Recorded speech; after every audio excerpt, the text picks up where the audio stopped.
ਵਾਹਿਗੁਰੂ ਜੀ ਕਾ ਖਾਲਸਾ ਵਾਹਿਗੁਰੂ ਜੀ ਕੀ ਫਤਿਹ। ਟੀਵੀ 84 ਦੇ ਸਾਰੇ ਦਰਸ਼ਕ ਤੇ ਸਰੋਤੇ ਜਿਹੜੇ ਇਸ ਵਕਤ ਸਾਡੇ ਨਾਲ ਨਾਰਥ ਅਮਰੀਕਾ ਦੇ ਵਿੱਚੋਂ ਜੁੜੇ ਹੋਏ ਆ ਜਾਂ ਫਿਰ ਸੋਸ਼ਲ ਮੀਡੀਆ ਦੇ ਰਾਹੀਂ ਦੁਨੀਆ ਭਰ ਦੇ ਵਿੱਚ ਸਾਨੂੰ ਦੇਖ ਰਹੇ ਆ, ਮੈਂ ਅਮਰਵੀਰ ਸਿੰਘ ਅੱਜ ਇਸ ਗੁਫ਼ਤਗੂ ਪ੍ਰੋਗਰਾਮ ਦੇ ਵਿੱਚ ਆਪ ਸਭ ਦਾ ਤਹਿ ਦਿਲੋਂ ਸਵਾਗਤ ਕਰਦਾ। ਵਿਊਅਰਸ, ਅੱਜ ਅਸੀਂ ਪੰਜਾਬ ਦੇ ਸੰਘਰਸ਼ ਜਿਹੜਾ ਇਸ ਵਕਤ ਕਿਸਾਨਾਂ ਦਾ ਸੰਘਰਸ਼ ਚੱਲ ਰਿਹਾ ਪੰਜਾਬ ਦੇ ਵਿੱਚ ਤੇ ਓਵਰਆਲ ਵੀ ਜਦੋਂ ਅਸੀਂ ਖੇਤੀ ਬਿੱਲਾਂ ਦੇ ਵਿਰੋਧ ਦੇ ਵਿੱਚ ਦੇਖ ਰਹੇ ਹਾਂ, ਵੱਖ-ਵੱਖ ਸੂਬਿਆਂ ਦੇ ਵਿੱਚੋਂ ਭਾਰਤ ਦੇ ਸੂਬਿਆਂ ਚੋਂ ਜਿਹੜੀਆਂ ਆਵਾਜ਼ਾਂ ਨੇ ਇਹਨਾਂ ਬਿੱਲਾਂ ਦੇ ਖਿਲਾਫ ਜਾਂ ਇਸ ਕਾਨੂੰਨ ਹੁਣ ਕਿਹਾ ਜਾਵੇ ਇਹਦੇ ਖਿਲਾਫ ਜਿਹੜੀ ਆਵਾਜ਼ ਹੈ ਉਹ ਉੱਠ ਰਹੀ ਹੈ। ਵਿਸ਼ੇਸ਼ ਕਰਕੇ ਜਦੋਂ ਅਸੀਂ ਪੰਜਾਬ ਦੀ ਗੱਲ ਕਰਦੇ ਹਾਂ ਤੇ ਕਿਸਾਨ ਜਥੇਬੰਦੀਆਂ ਵੱਲੋਂ ਜਿਹੜੇ ਵਿਰੋਧ ਪ੍ਰਦਰਸ਼ਨਾਂ ਦੀ ਕਾਲ ਦਿੱਤੀ ਗਈ ਹੈ ਜਾਂ ਜਿਹੜੇ ਰਿਲਾਇੰਸ ਤੇ ਜਿਹੜੀਆਂ ਵੱਡੀਆਂ ਕੰਪਨੀਆਂ ਦੇ ਉਹਨਾਂ ਦੇ ਸਿਮ ਹੋਣ, ਉਹਨਾਂ ਦੇ ਪੈਟਰੋਲ ਪੰਪ ਹੋਣ ਜਾਂ ਜਿਹੜੇ ਭਾਜਪਾ ਦੇ ਆਗੂ ਨੇ ਪੰਜਾਬ ਦੇ ਵਿੱਚ ਪੰਜਾਬ ਯੂਨਿਟ ਦੇ, ਉਹਨਾਂ ਦਾ ਘਿਰਾਓ ਕਰਨ ਦੀ, ਉਹਨਾਂ ਦੇ ਘਰਾਂ ਦੇ ਸਾਹਮਣੇ ਧਰਨੇ ਲਾਉਣ ਦੀ ਉਹ ਇਸ ਵਕਤ ਜਾਰੀ ਹੈ। ਰੇਲ ਰੋਕੋ ਅੰਦੋਲਨ ਦੇ ਥੱਲੇ ਵੀ ਜਿਹੜੇ ਵਿਰੋਧ ਪ੍ਰਦਰਸ਼ਨ ਨੇ ਉਹ ਹੋ ਰਹੇ ਨੇ। ਵੱਖ-ਵੱਖ ਜਿਹੜੇ ਮੇਨ ਜੁਆਇੰਟਸ ਨੇ, ਜੰਕਸ਼ਨਸ ਨੇ, ਉਹਨਾਂ ਦੇ ਉੱਤੇ ਸੰਗਤਾਂ ਜਿਹੜੀਆਂ ਨੇ ਇਸ ਵਕਤ ਪੰਜਾਬ ਦੇ ਵਿੱਚ ਧਰਨਿਆਂ ਦੇ ਉੱਤੇ ਬੈਠੀਆਂ ਨੇ ਤੇ ਇਹ ਜਿਹੜਾ ਮੁਕੰਮਲ ਤੌਰ ਤੇ ਵਿਰੋਧ ਪ੍ਰਦਰਸ਼ਨ ਹੈ ਉਹ ਹੋ ਰਿਹਾ। ਪਰ ਜਦੋਂ ਅਸੀਂ ਦੇਖਦੇ ਹਾਂ ਜਿੱਥੇ ਇੱਕ ਪਾਸੇ ਸਟਰੈਂਥ ਨਜ਼ਰ ਆ ਰਹੀ ਹੈ ਪ੍ਰੋਟੈਸਟ ਦੀ ਕਿਸਾਨ ਜਥੇਬੰਦੀਆਂ ਦੇ ਨਾਲ, ਜਿਹੜੇ ਕਲਾਕਾਰ ਵੀਰ ਭੈਣ ਨੇ ਸਾਡੇ ਉਹ ਵੀ ਇਹਨਾਂ ਬਿੱਲਾਂ ਦੇ ਖਿਲਾਫ ਨਿੱਤਰੇ ਨੇ। ਸੋ ਇੱਕ ਵਿਰੋਧ ਸੈਂਟਰ ਦੇ ਖਿਲਾਫ, ਕੇਂਦਰ ਦੇ ਖਿਲਾਫ ਇੱਕ ਜਾਗਰੂਕਤਾ ਜਿੱਥੇ ਨਜ਼ਰ ਆ ਰਹੀ ਹੈ। ਇੱਕ ਚੀਜ਼ ਦੀ ਘਾਟ ਜਾਂ ਇਹ ਕਹਿ ਲਿਆ ਜਾਵੇ ਕਿ ਇਹਨਾਂ ਪ੍ਰਦਰਸ਼ਨਾਂ ਤੋਂ ਬਾਅਦ ਕੀ ਅੱਗੇ ਕੀ, ਕਿਉਂਕਿ ਹਮੇਸ਼ਾ ਇਹ ਗੱਲ ਦੇਖੀ ਜਾਂਦੀ ਹੈ ਪਿਛਲੇ ਸਮੇਂ ਦੇ ਵਿੱਚ ਵੀ ਜਦੋਂ ਕੋਈ ਵੀ ਮੋਰਚਾ ਲਾਇਆ ਜਾਂਦਾ, ਵਿਰੋਧ ਪ੍ਰਦਰਸ਼ਨ ਹੁੰਦੇ ਨੇ, ਉਹ ਇੱਕ ਸਮਾਂ ਜ਼ਰੂਰ ਹੁੰਦਾ ਟਾਈਮ ਪੀਰੀਅਡ ਜਿਹਦੇ ਵਿੱਚ ਲੋਕ ਉੱਠਦੇ ਨੇ, ਸੜਕਾਂ ਤੇ ਉਤਰਦੇ ਆ, ਪਰ ਉਹਦੇ ਚੋਂ ਜਦੋਂ ਅਸੀਂ ਪ੍ਰਾਪਤੀਆਂ ਦੀ ਗੱਲ ਕਰਦੇ ਹਾਂ ਤੇ ਕਿਤੇ ਨਾ ਕਿਤੇ ਜਿਹੜੀ ਕਮੀ ਹੈ ਉਹ ਨਜ਼ਰ ਆਉਂਦੀ ਹੈ। ਸੋ ਇਸ ਬਾਬਤ ਜਿਵੇਂ ਅਸੀਂ ਪਿਛਲੇ ਹਫ਼ਤੇ ਦੇ ਵਿੱਚ ਵੀ ਗੱਲ ਕੀਤੀ ਸੀ ਪਟਿਆਲਾ ਤੋਂ member parliament doctor Dharamvir Gandhi ਹੋਰਾਂ ਦੇ ਨਾਲ, ਜਿਨ੍ਹਾਂ ਦਾ ਇਹ ਸੁਝਾਅ ਸੀ ਕਿ ਸਾਨੂੰ ਇਸ ਤੋਂ ਬਿਯੋਂਡ ਦੇਖਣ ਦੀ ਲੋੜ ਹੈ, ਇਹਨੂੰ ਪੰਜਾਬ ਦੇ ਜਿਹੜੇ ਹੱਕੀ ਮੰਗਾਂ ਨੇ ਉਹਨਾਂ ਦੇ ਨਾਲ ਜੋੜ ਕੇ ਇੱਕ ਲੜੀ ਦੇ ਤਹਿਤ ਦੇਖਣ ਦੀ ਲੋੜ ਹੈ ਤੇ ਉਸ ਤਹਿਤ ਪੰਜਾਬ ਦੇ ਜਿਹੜੇ ਅਧਿਕਾਰ ਨੇ ਐਜ਼ ਅ ਸਟੇਟ, ਸੂਬੇ ਦੇ ਤੌਰ ਤੇ ਪੰਜਾਬ ਦੀ ਜਿਹੜੀ ਖੁਦ ਮੁਖਤਿਆਰੀ ਹੈ ਉਹਦੀ ਗੱਲ ਕਰਨੀ ਚਾਹੀਦੀ ਹੈ। ਸੋ ਉਸੇ ਤਰਜ਼ ਦੇ ਉੱਤੇ ਅੱਜ ਇੱਕ ਨਵੀਂ ਡਿਵੈਲਪਮੈਂਟ ਸਾਡੇ ਸਾਹਮਣੇ ਆਈ ਹੈ। ਜਦੋਂ ਅਸੀਂ ਇਸ ਕਿਸਾਨਾਂ ਦੇ ਮੋਰਚੇ ਵੱਲ ਦੇਖਦੇ ਹਾਂ ਤੇ ਪੰਜਾਬ ਦੇ ਵਿੱਚੋਂ ਕਰੀਬ 35 ਦੇ ਕਰੀਬ ਜਿਹੜੇ ਸਿੱਖ ਲਿਖਾਰੀ ਨੇ, ਸਕਾਲਰਸ ਨੇ ਤੇ ਵੱਖ-ਵੱਖ ਖੇਤਰਾਂ ਦੇ ਵਿੱਚ ਜਿਹੜੇ ਬੁੱਧੀਜੀਵੀ ਨੇ ਜਾਂ ਅਦਰਵਾਈਜ਼ ਅਸੀਂ ਦੇਖ ਰਹੇ ਹਾਂ, ਉਹਨਾਂ ਵੱਲੋਂ ਸਾਂਝੇ ਤੌਰ ਤੇ ਇੱਕ ਬਿਆਨ ਜਾਰੀ ਕੀਤਾ ਗਿਆ। ਇਹ ਗੱਲ ਉਹਨਾਂ ਵੱਲੋਂ ਕਾਲ ਦਿੱਤੀ ਗਈ ਹੈ ਪੰਜਾਬ ਦੇ ਲੋਕਾਂ ਨੂੰ ਕਿ ਜਿਹੜਾ ਇਹ ਸੰਘਰਸ਼ ਹੈ ਇਹਨੂੰ ਸਾਨੂੰ MSP ਜਾਂ ਜਿਹੜੀਆਂ ਮੰਡੀਆਂ ਦੀ ਗੱਲ ਕਰ ਰਹੇ ਹਾਂ ਵੀ ਮੰਡੀ ਰਹਿਣੀ ਚਾਹੀਦੀ ਹੈ ਤੇ MSP ਜਿਹੜੀ ਹੈ ਸਰਕਾਰੀ ਖਰੀਦ ਰਹਿਣੀ ਚਾਹੀਦੀ ਹੈ, ਇਹਦੇ ਤੋਂ ਥੋੜ੍ਹਾ ਜਿਹਾ ਬਿਯੋਂਡ ਦੇਖਣ ਦੀ ਲੋੜ ਹੈ। ਸਾਨੂੰ ਇਹ ਗੱਲ ਯਕੀਨੀ ਬਣਾਉਣੀ ਚਾਹੀਦੀ ਹੈ ਜਾਂ ਇਸ ਗੱਲ ਦੇ ਉੱਤੇ ਸਾਡਾ ਫੋਕਸ ਹੋਣਾ ਚਾਹੀਦਾ ਹੈ ਕਿ ਜਿਹੜੀ ਇੰਟਰਨੈਸ਼ਨਲ ਟਰੇਡ ਹੈ ਉਹ ਸਾਡੇ ਹੱਥ ਦੇ ਵਿੱਚ ਹੋਵੇ ਜਾਂ ਅਸੀਂ ਇੰਟਰਨੈਸ਼ਨਲ ਟਰੇਡ ਕਰ ਸਕੀਏ, ਇਕੱਲੇ ਭਾਰਤ ਦੇ ਨਕਸ਼ੇ ਤੱਕ ਹੀ ਮਹਿਦੂਦ ਨਾ ਹੋਵੇ ਪੰਜਾਬ ਦਾ ਕਿਸਾਨ। ਨਾਲ ਹੀ ਨਾਲ ਜਿਹੜਾ ਭਾਅ ਹੈ ਸਾਡੀ ਫਸਲ ਦਾ ਉਹ ਅਸੀਂ ਆਪ ਤੈਅ ਕਰੀਏ। ਇਹ ਇੱਕ ਜਿਹੜੇ ਇਹ ਸਟੈਪਸ ਨੇ ਇਹ ਪੰਜਾਬ ਦੇ ਲਈ, ਕਿਸਾਨੀ ਦੇ ਲਈ ਅਸੀਂ ਸਮਝਦੇ ਹਾਂ ਕਿ ਜ਼ਰੂਰੀ ਨੇ ਕਿ ਜੇ ਬਾਕੀ ਸਾਰੇ ਖੇਤਰਾਂ ਦੇ ਵਿੱਚ ਜਦੋਂ ਅਸੀਂ ਦੇਖਦੇ ਹਾਂ ਤਾਂ ਜਿਹੜਾ ਪ੍ਰੋਡਕਸ਼ਨ ਹੁੰਦੀ ਹੈ, ਜਿਹੜਾ ਵੀ ਬੰਦਾ ਪ੍ਰੋਡਕਸ਼ਨ ਕਰਦਾ ਹੈ ਉਹ ਆਪਣੇ ਭਾਅ ਆਪ ਤੈਅ ਕਰਦਾ ਹੈ। ਸੋ ਸਾਡੀ ਫਸਲ ਦਾ ਜਿਹੜਾ ਭਾਅ ਹੈ ਉਹ ਕੋਈ ਹੋਰ ਕਿਉਂ ਤੈਅ ਕਰੇ, ਵਪਾਰੀ ਕਿਉਂ ਤੈਅ ਕਰੇ, ਇਹ ਇੱਕ ਵੱਡਾ ਸਵਾਲ ਹੈ। ਸੋ ਇਸ ਦੇ ਉੱਤੇ ਹੀ ਅੱਜ ਅਸੀਂ ਫੋਕਸ ਕਰਾਂਗੇ ਕਿ MSP ਤੇ ਮੰਡੀਆਂ ਤੋਂ ਵੱਧ ਕੇ ਪੰਜਾਬ ਦੇ ਜਿਹੜੇ ਕਿਸਾਨਾਂ ਦਾ ਇਹ ਸੰਘਰਸ਼ ਹੈ, ਸਾਨੂੰ ਜਿਹੜਾ ਫੋਕਸ ਹੈ ਉਹ ਕਿੰਨਾਂ ਗੱਲਾਂ ਵੱਲ ਜਿਹੜਾ ਫੋਕਸ ਹੈ ਉਹ ਲਿਜਾਣਾ ਚਾਹੀਦਾ ਤੇ ਉਹਦੇ ਫਾਇਦੇ ਪੰਜਾਬ ਨੂੰ, ਕਿਸਾਨਾਂ ਨੂੰ ਕੀ ਹੋਣਗੇ। ਸੋ ਇਸ ਸਾਰੇ ਪਾਰਟ ਨੂੰ ਜਿਨ੍ਹਾਂ ਮੈਂ 35 ਸ਼ਖਸੀਅਤਾਂ ਦੀ ਗੱਲ ਕੀਤੀ ਹੈ ਉਹਨਾਂ ਦੇ ਵਿੱਚੋਂ ਇੱਕ ਸਰਦਾਰ ਪਰਮਜੀਤ ਸਿੰਘ, ਸਿੱਖ ਸਿਆਸਤ ਦੇ ਜਿਹੜੇ ਮੁੱਖ ਸੰਪਾਦਕ ਨੇ, ਉਹ ਇਸ ਵਕਤ ਸਾਡੇ ਨਾਲ ਜੁੜੇ ਹੋਏ ਆ ਪੰਜਾਬ ਦੇ ਵਿੱਚੋਂ। ਸੋ ਆਓ ਉਹਨਾਂ ਨਾਲ ਮਿਲ ਕੇ ਅੱਜ ਦੀ ਇਸ ਵਿਚਾਰ ਚਰਚਾ ਦੀ ਜਿੱਥੇ ਸ਼ੁਰੂਆਤ ਕਰਦੇ ਹਾਂ ਉੱਥੇ ਨਾਲ ਹੀ ਨਾਲ ਇਸ ਡਿਸਕਸ਼ਨ ਦੇ ਵਿੱਚ ਤੁਸੀਂ ਵੀ ਹਿੱਸਾ ਲੈ ਸਕੋਗੇ। ਅਸੀਂ ਗੱਲਬਾਤ ਕਰਨ ਤੋਂ ਬਾਅਦ ਜਦੋਂ ਫੋਨ ਲਾਈਨਾਂ ਖੋਲਾਂਗੇ, ਕਾਲਸ ਰਾਹੀਂ ਤੁਸੀਂ ਆਪਣੇ ਸਵਾਲ ਜਾਂ ਸੁਝਾਅ ਸਾਡੇ ਤੱਕ ਪੁੱਜਦੇ ਕਰ ਸਕੋਗੇ। ਸਕਰੀਨ ਤੇ ਉੱਤੇ ਜਦੋਂ ਨੰਬਰ ਫਲੈਸ਼ ਹੋਣਾ ਸ਼ੁਰੂ ਹੋ ਗਿਆ ਤੇ ਫਿਰ ਅਸੀਂ ਕਾਲ ਜਿਹੜੀਆਂ ਨੇ ਉਹ ਓਪਨ ਕਰਾਂਗੇ। ਪਰਮਜੀਤ ਸਿੰਘ ਜੀ, ਤੁਹਾਡਾ ਸਵਾਗਤ ਹੈ ਜੀ। ਵਾਹਿਗੁਰੂ ਜੀ ਕਾ ਖਾਲਸਾ, ਵਾਹਿਗੁਰੂ ਜੀ ਕੀ ਫਤਿਹ ਜੀ। ਵਾਹਿਗੁਰੂ ਜੀ ਕਾ ਖਾਲਸਾ, ਵਾਹਿਗੁਰੂ ਜੀ ਕੀ ਫਤਿਹ ਜੀ।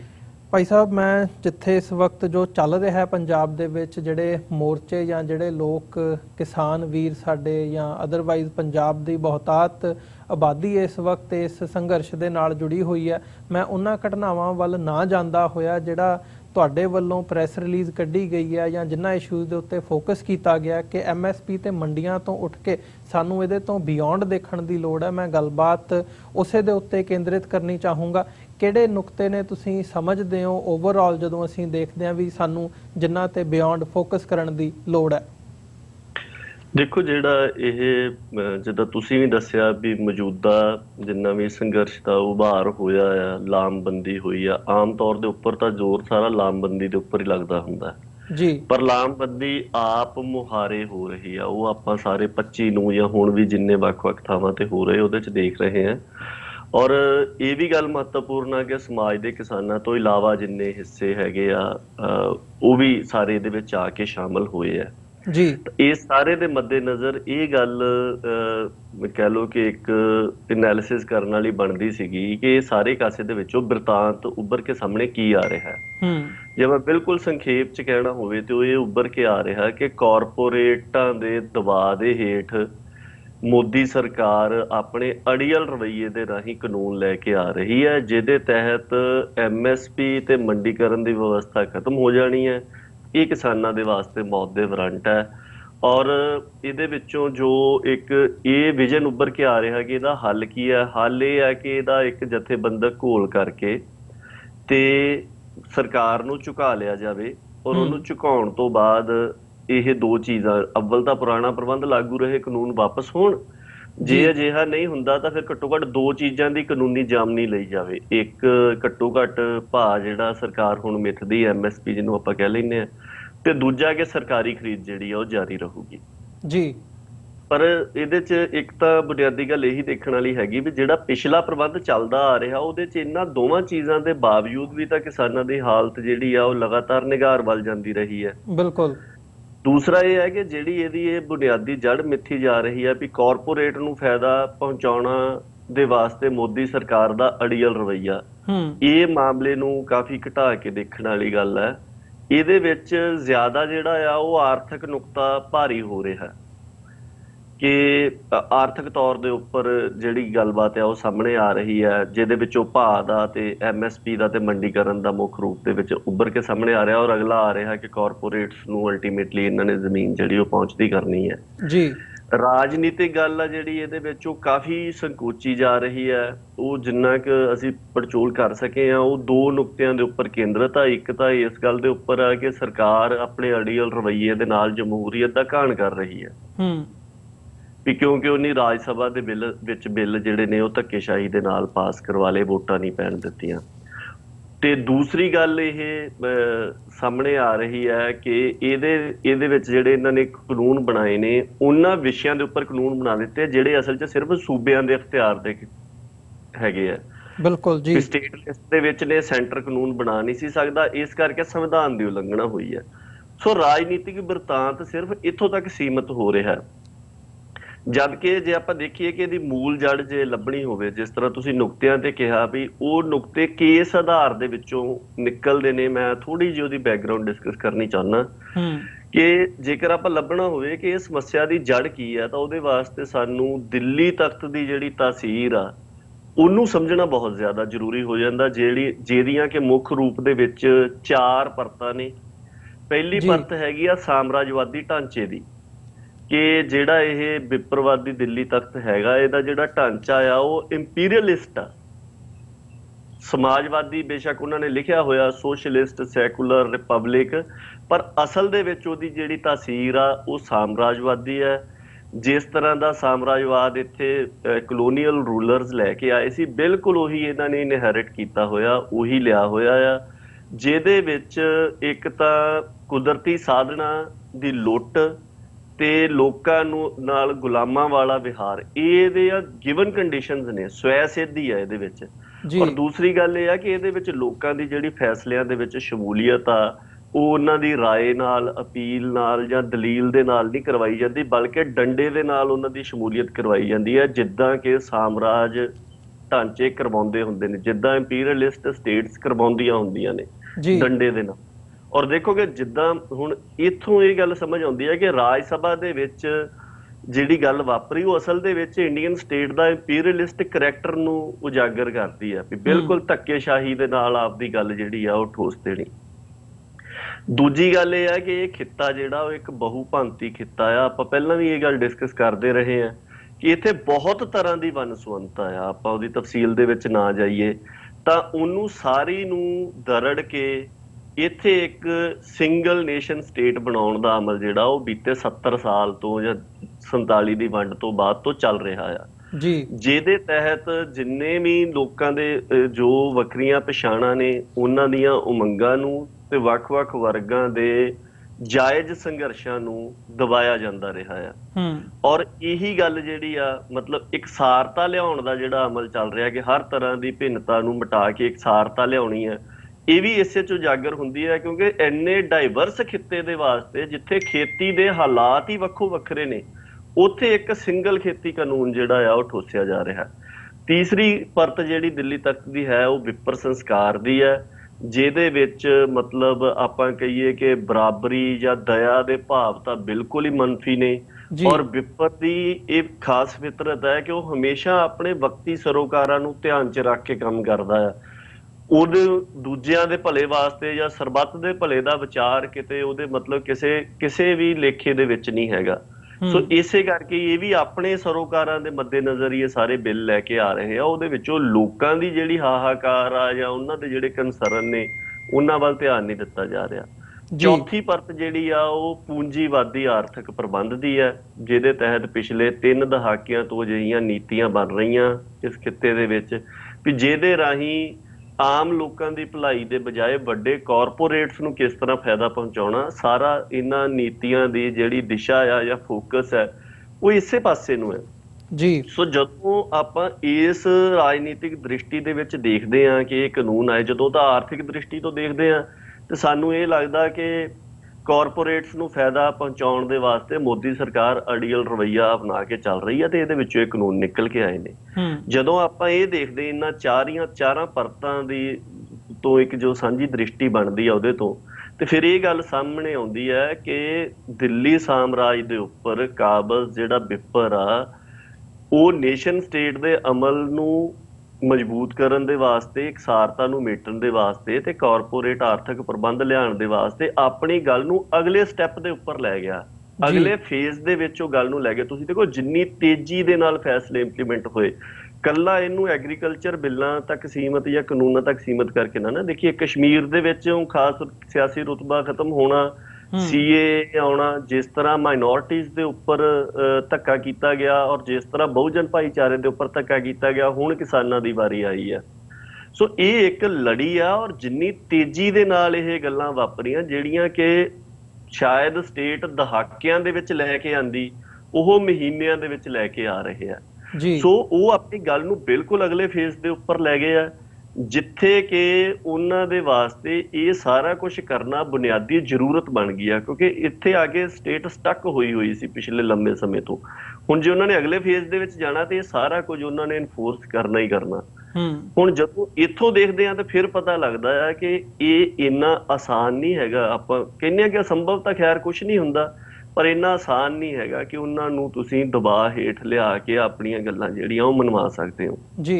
ਉਹ ਵੀ ਖਾਸ ਕਰਕੇ ਉਦੋਂ ਜਦੋਂ ਆਪਾਂ ਆਪਣੀ ਸਾਰੀ ਗੱਲ ਨੂੰ ਇੱਕ ਸੀਮਤ ਦਾਇਰੇ ਦੇ ਵਿੱਚ ਰੱਖ ਕੇ ਚੱਲ ਰਹੇ ਹਾਂ, ਜਿਹਦੇ ਵਿੱਚੋਂ ਫਿਰ ਵਿਚਾਰ ਹੋਈ। ਕਾਫੀ ਨੌਜਵਾਨ ਹੀ ਜ਼ਿਆਦਾਤਰ ਸੀਗੇ ਜਿਹੜੇ ਵੱਖ-ਵੱਖ ਖੇਤਰਾਂ ਦੇ ਵਿੱਚ ਨੇ, ਜਿਹਦੇ ਵਿੱਚੋਂ ਫਿਰ ਇਹ ਸਾਂਝਾ ਬਿਆਨ ਜਿਹਦਾ ਤੁਸੀਂ ਜ਼ਿਕਰ ਕੀਤਾ ਆ, ਇਹ ਮੋਟੇ ਰੂਪ ਚ ਉਹ ਬੈਕਗ੍ਰਾਉਂਡ ਹੈਗੀ ਆ ਕਿ ਜਿਹਦੇ ਵਿੱਚੋਂ ਲੱਗਦਾ ਕਿ ਫੋਕਸ ਵੀ ਇੱਥੇ ਸਾਰਾ ਇਹ ਫੋਕਸ ਵੀ ਕਰਨਾ ਬਣਦਾ ਹੈ ਕਿਉਂਕਿ ਜਿਹੜਾ ਇਹ ਓਵਰਆਲ ਚੱਲ ਰਿਹਾ, ਜਿਵੇਂ ਉਤਾਰ ਤੇ ਚੜਾਅ ਹੁੰਦੇ ਆ, ਇੱਕ ਫੇਜ਼ ਹੁੰਦਾ ਜਦੋਂ ਲੋਕਾਂ ਦੇ ਵਿੱਚ ਗੁੱਸਾ ਹੁੰਦਾ, ਉਭਾਰ ਹੁੰਦਾ, ਪਰ ਜੇ ਉਸ ਨੂੰ ਸਟ੍ਰੀਮਲਾਈਨ ਨਾ ਕੀਤਾ ਜਾਵੇ, ਚੈਨਲਾਈਜ਼ ਨਾ ਕੀਤਾ ਜਾਵੇ ਤੇ ਤਰੀਕੇ ਦੇ ਨਾਲ ਉਹਨੂੰ ਇੱਕ ਦਿਸ਼ਾ ਨਾ ਦਿੱਤੀ ਜਾਵੇ ਤੇ ਉਹ ਜਿਹੜਾ ਹੈ ਕਿਸੇ ਪਾਸੇ ਗੱਲ ਲੱਗਦੀ ਨਹੀਂ। ਸੋ ਉਹ ਇੱਕ ਜੇ ਪਿਛੋਕੜ ਜਿਵੇਂ ਤੁਸੀਂ ਦਿੱਤਾ, ਸੋ ਮੈਂ ਇਸ ਬਿਆਨ ਵੱਲ ਦੁਬਾਰਾ ਆਵਾਂ।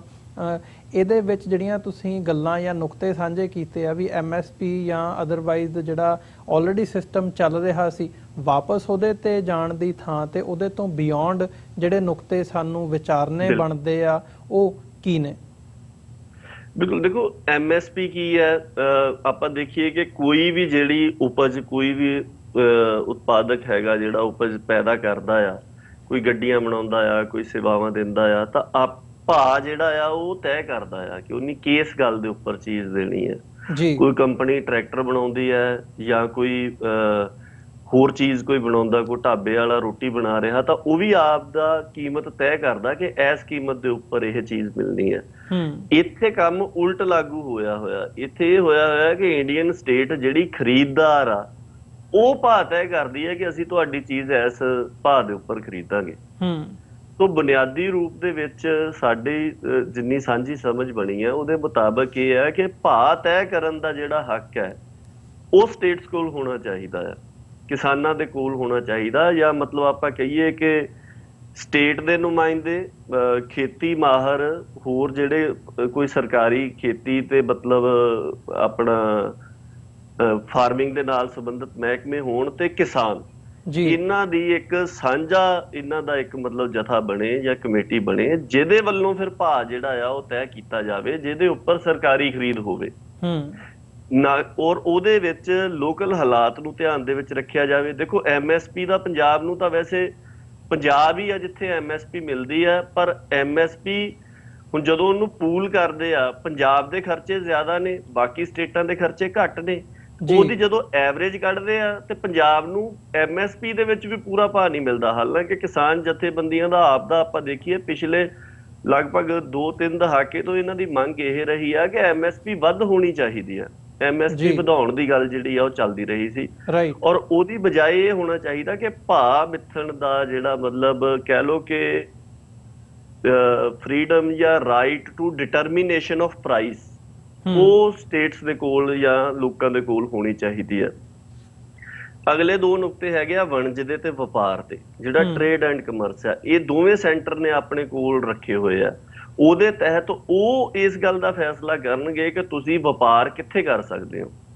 ਹੁਣ ਜੇਕਰ ਪੰਜਾਬ ਦੀ ਕਣਕ ਬਾਹਰ ਜਾਣੀ ਆ ਤਾਂ ਉਹ ਕਲਕੱਤੇ ਜਾਂ ਬੰਬੇ ਦੇ ਸ਼ਿਪ ਯਾਰਡਸ ਦੇ ਵਿੱਚੋਂ ਕਿਉਂ ਜਾਵੇ ਜੀ? ਜਿੰਨਾ ਮਤਲਬ ਉੱਥੇ ਜਾਣਾ ਉਨਾ ਡਿਸਟੈਂਸ ਤੈਅ ਕਰਨ ਦੇ ਉੱਤੇ ਤੇ ਸਾਡੀ ਪਹੁੰਚ ਤੁਰਕੀ ਤੱਕ ਹੁੰਦੀ ਹੈ।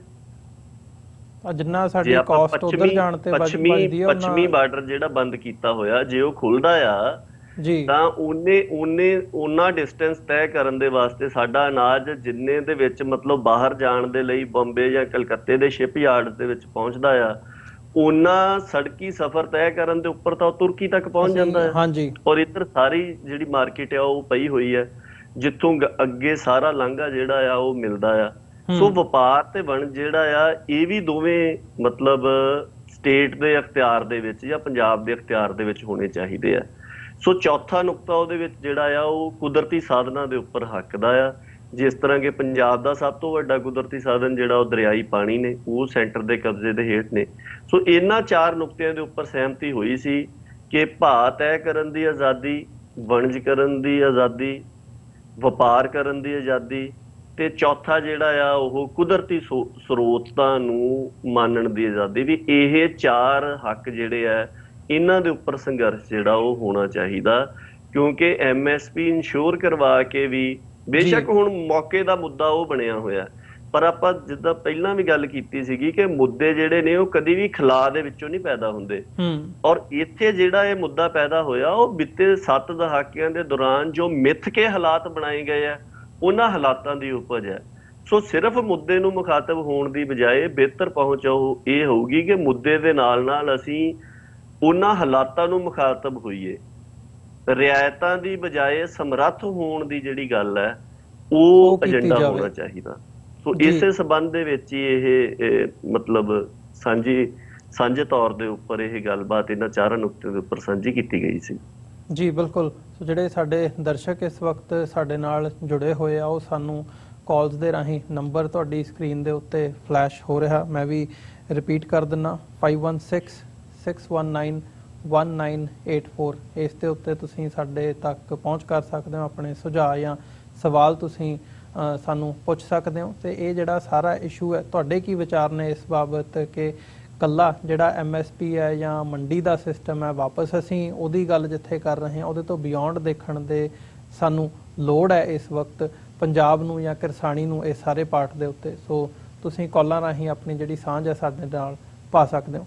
ਪਰਮਜੀਤ ਸਿੰਘ ਜੀ, ਗੱਲਬਾਤ ਨੂੰ ਅੱਗੇ ਤੋਰੀਏ। ਇਸ ਸਾਰੇ ਪਾਰਟ ਦੇ ਉੱਤੇ ਜਦੋਂ ਹੁਣ ਜਿਹੜੇ ਹਾਲਾਤ ਬਣੇ ਹੋਏ ਨੇ, ਜੇ ਉਸ ਬਾਬਤ ਗੱਲ ਕਰਨੀ ਹੋਵੇ ਤੇ ਉਹਦੇ ਤੇ ਵੀ ਮੈਂ ਆਉਂਗਾ। ਨਾਲ ਹੀ ਨਾਲ ਸਾਡੇ ਨਾਲ ਇੱਕ ਕਾਲਰ ਜੁੜੇ ਆ, ਉਹਨਾਂ ਦੇ ਵਿਚਾਰ ਜਾਣ ਲੈਣੇ ਆ। ਹੈਲੋ ਜੀ ਭਾਈ ਸਾਹਿਬ, ਕੀ ਕਹਿਣਾ ਚਾਹੋਗੇ ਜੀ?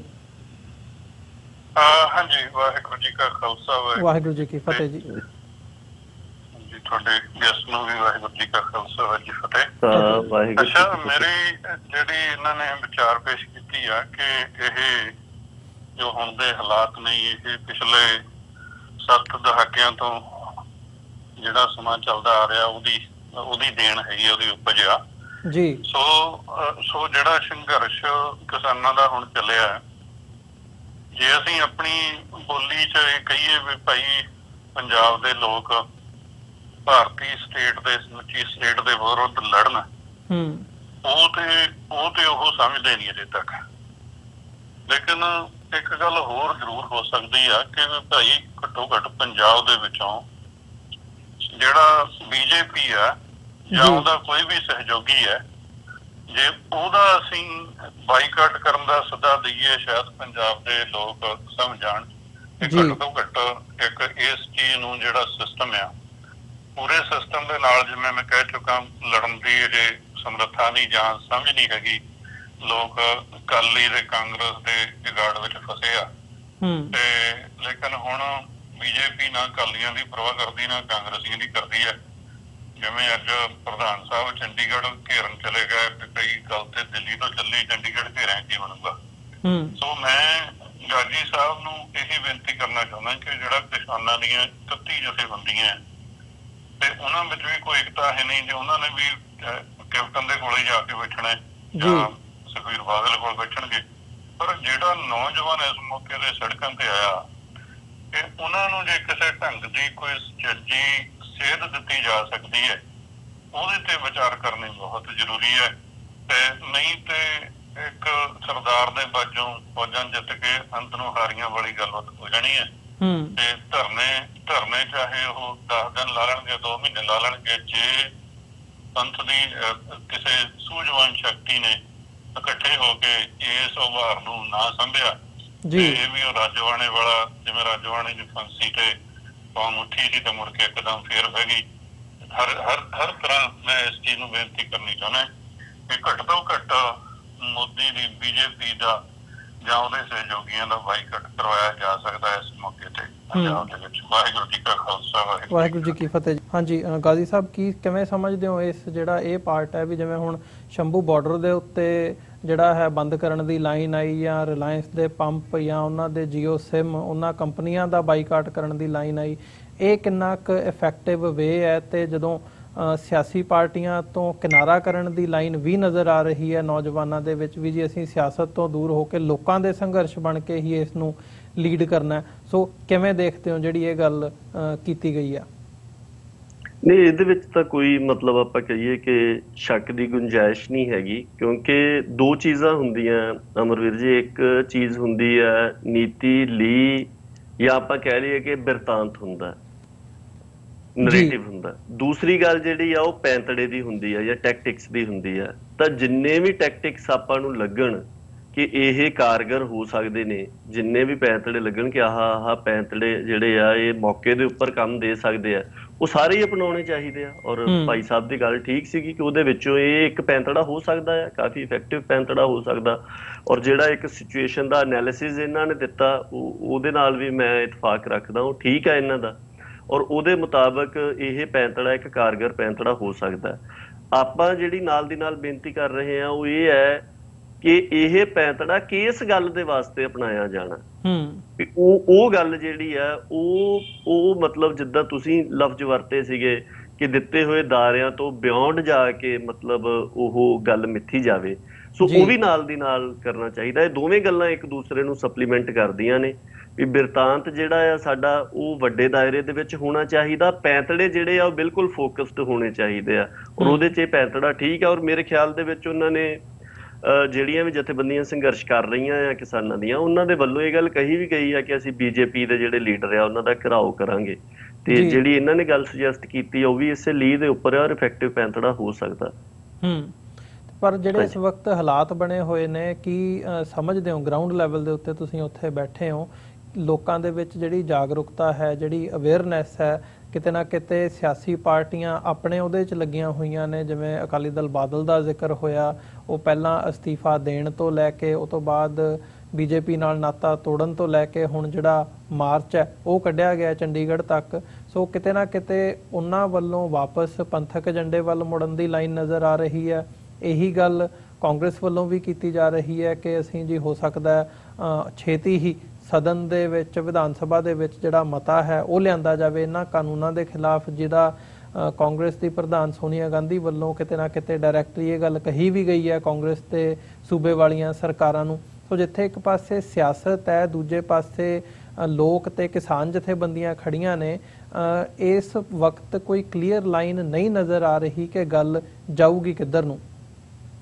ਦੇਖੋ, ਹੋਇਆ ਇਸੇ ਤਰ੍ਹਾਂ ਹੀ ਨਾ, ਸੁਸਾਇਟੀ ਪਿਛਲੇ ਖਾਸ ਕਰਕੇ ਕੋਵਿਡ ਤੋਂ ਬਾਅਦ ਚੋਕ ਹੋਈ ਸੀਗੀ, ਉਹਦੇ ਵਿੱਚੋਂ ਇਹ ਮੁੱਦਾ ਆਇਆ, ਔਰ ਇਹਦੇ ਵਿੱਚ ਲਾਮਬੰਦੀ ਤੇ ਪ੍ਰਗਟਾਵਾ ਜਿਹੜਾ ਉੱਭਰ ਕੇ ਸਾਹਮਣੇ ਆ ਗਿਆ।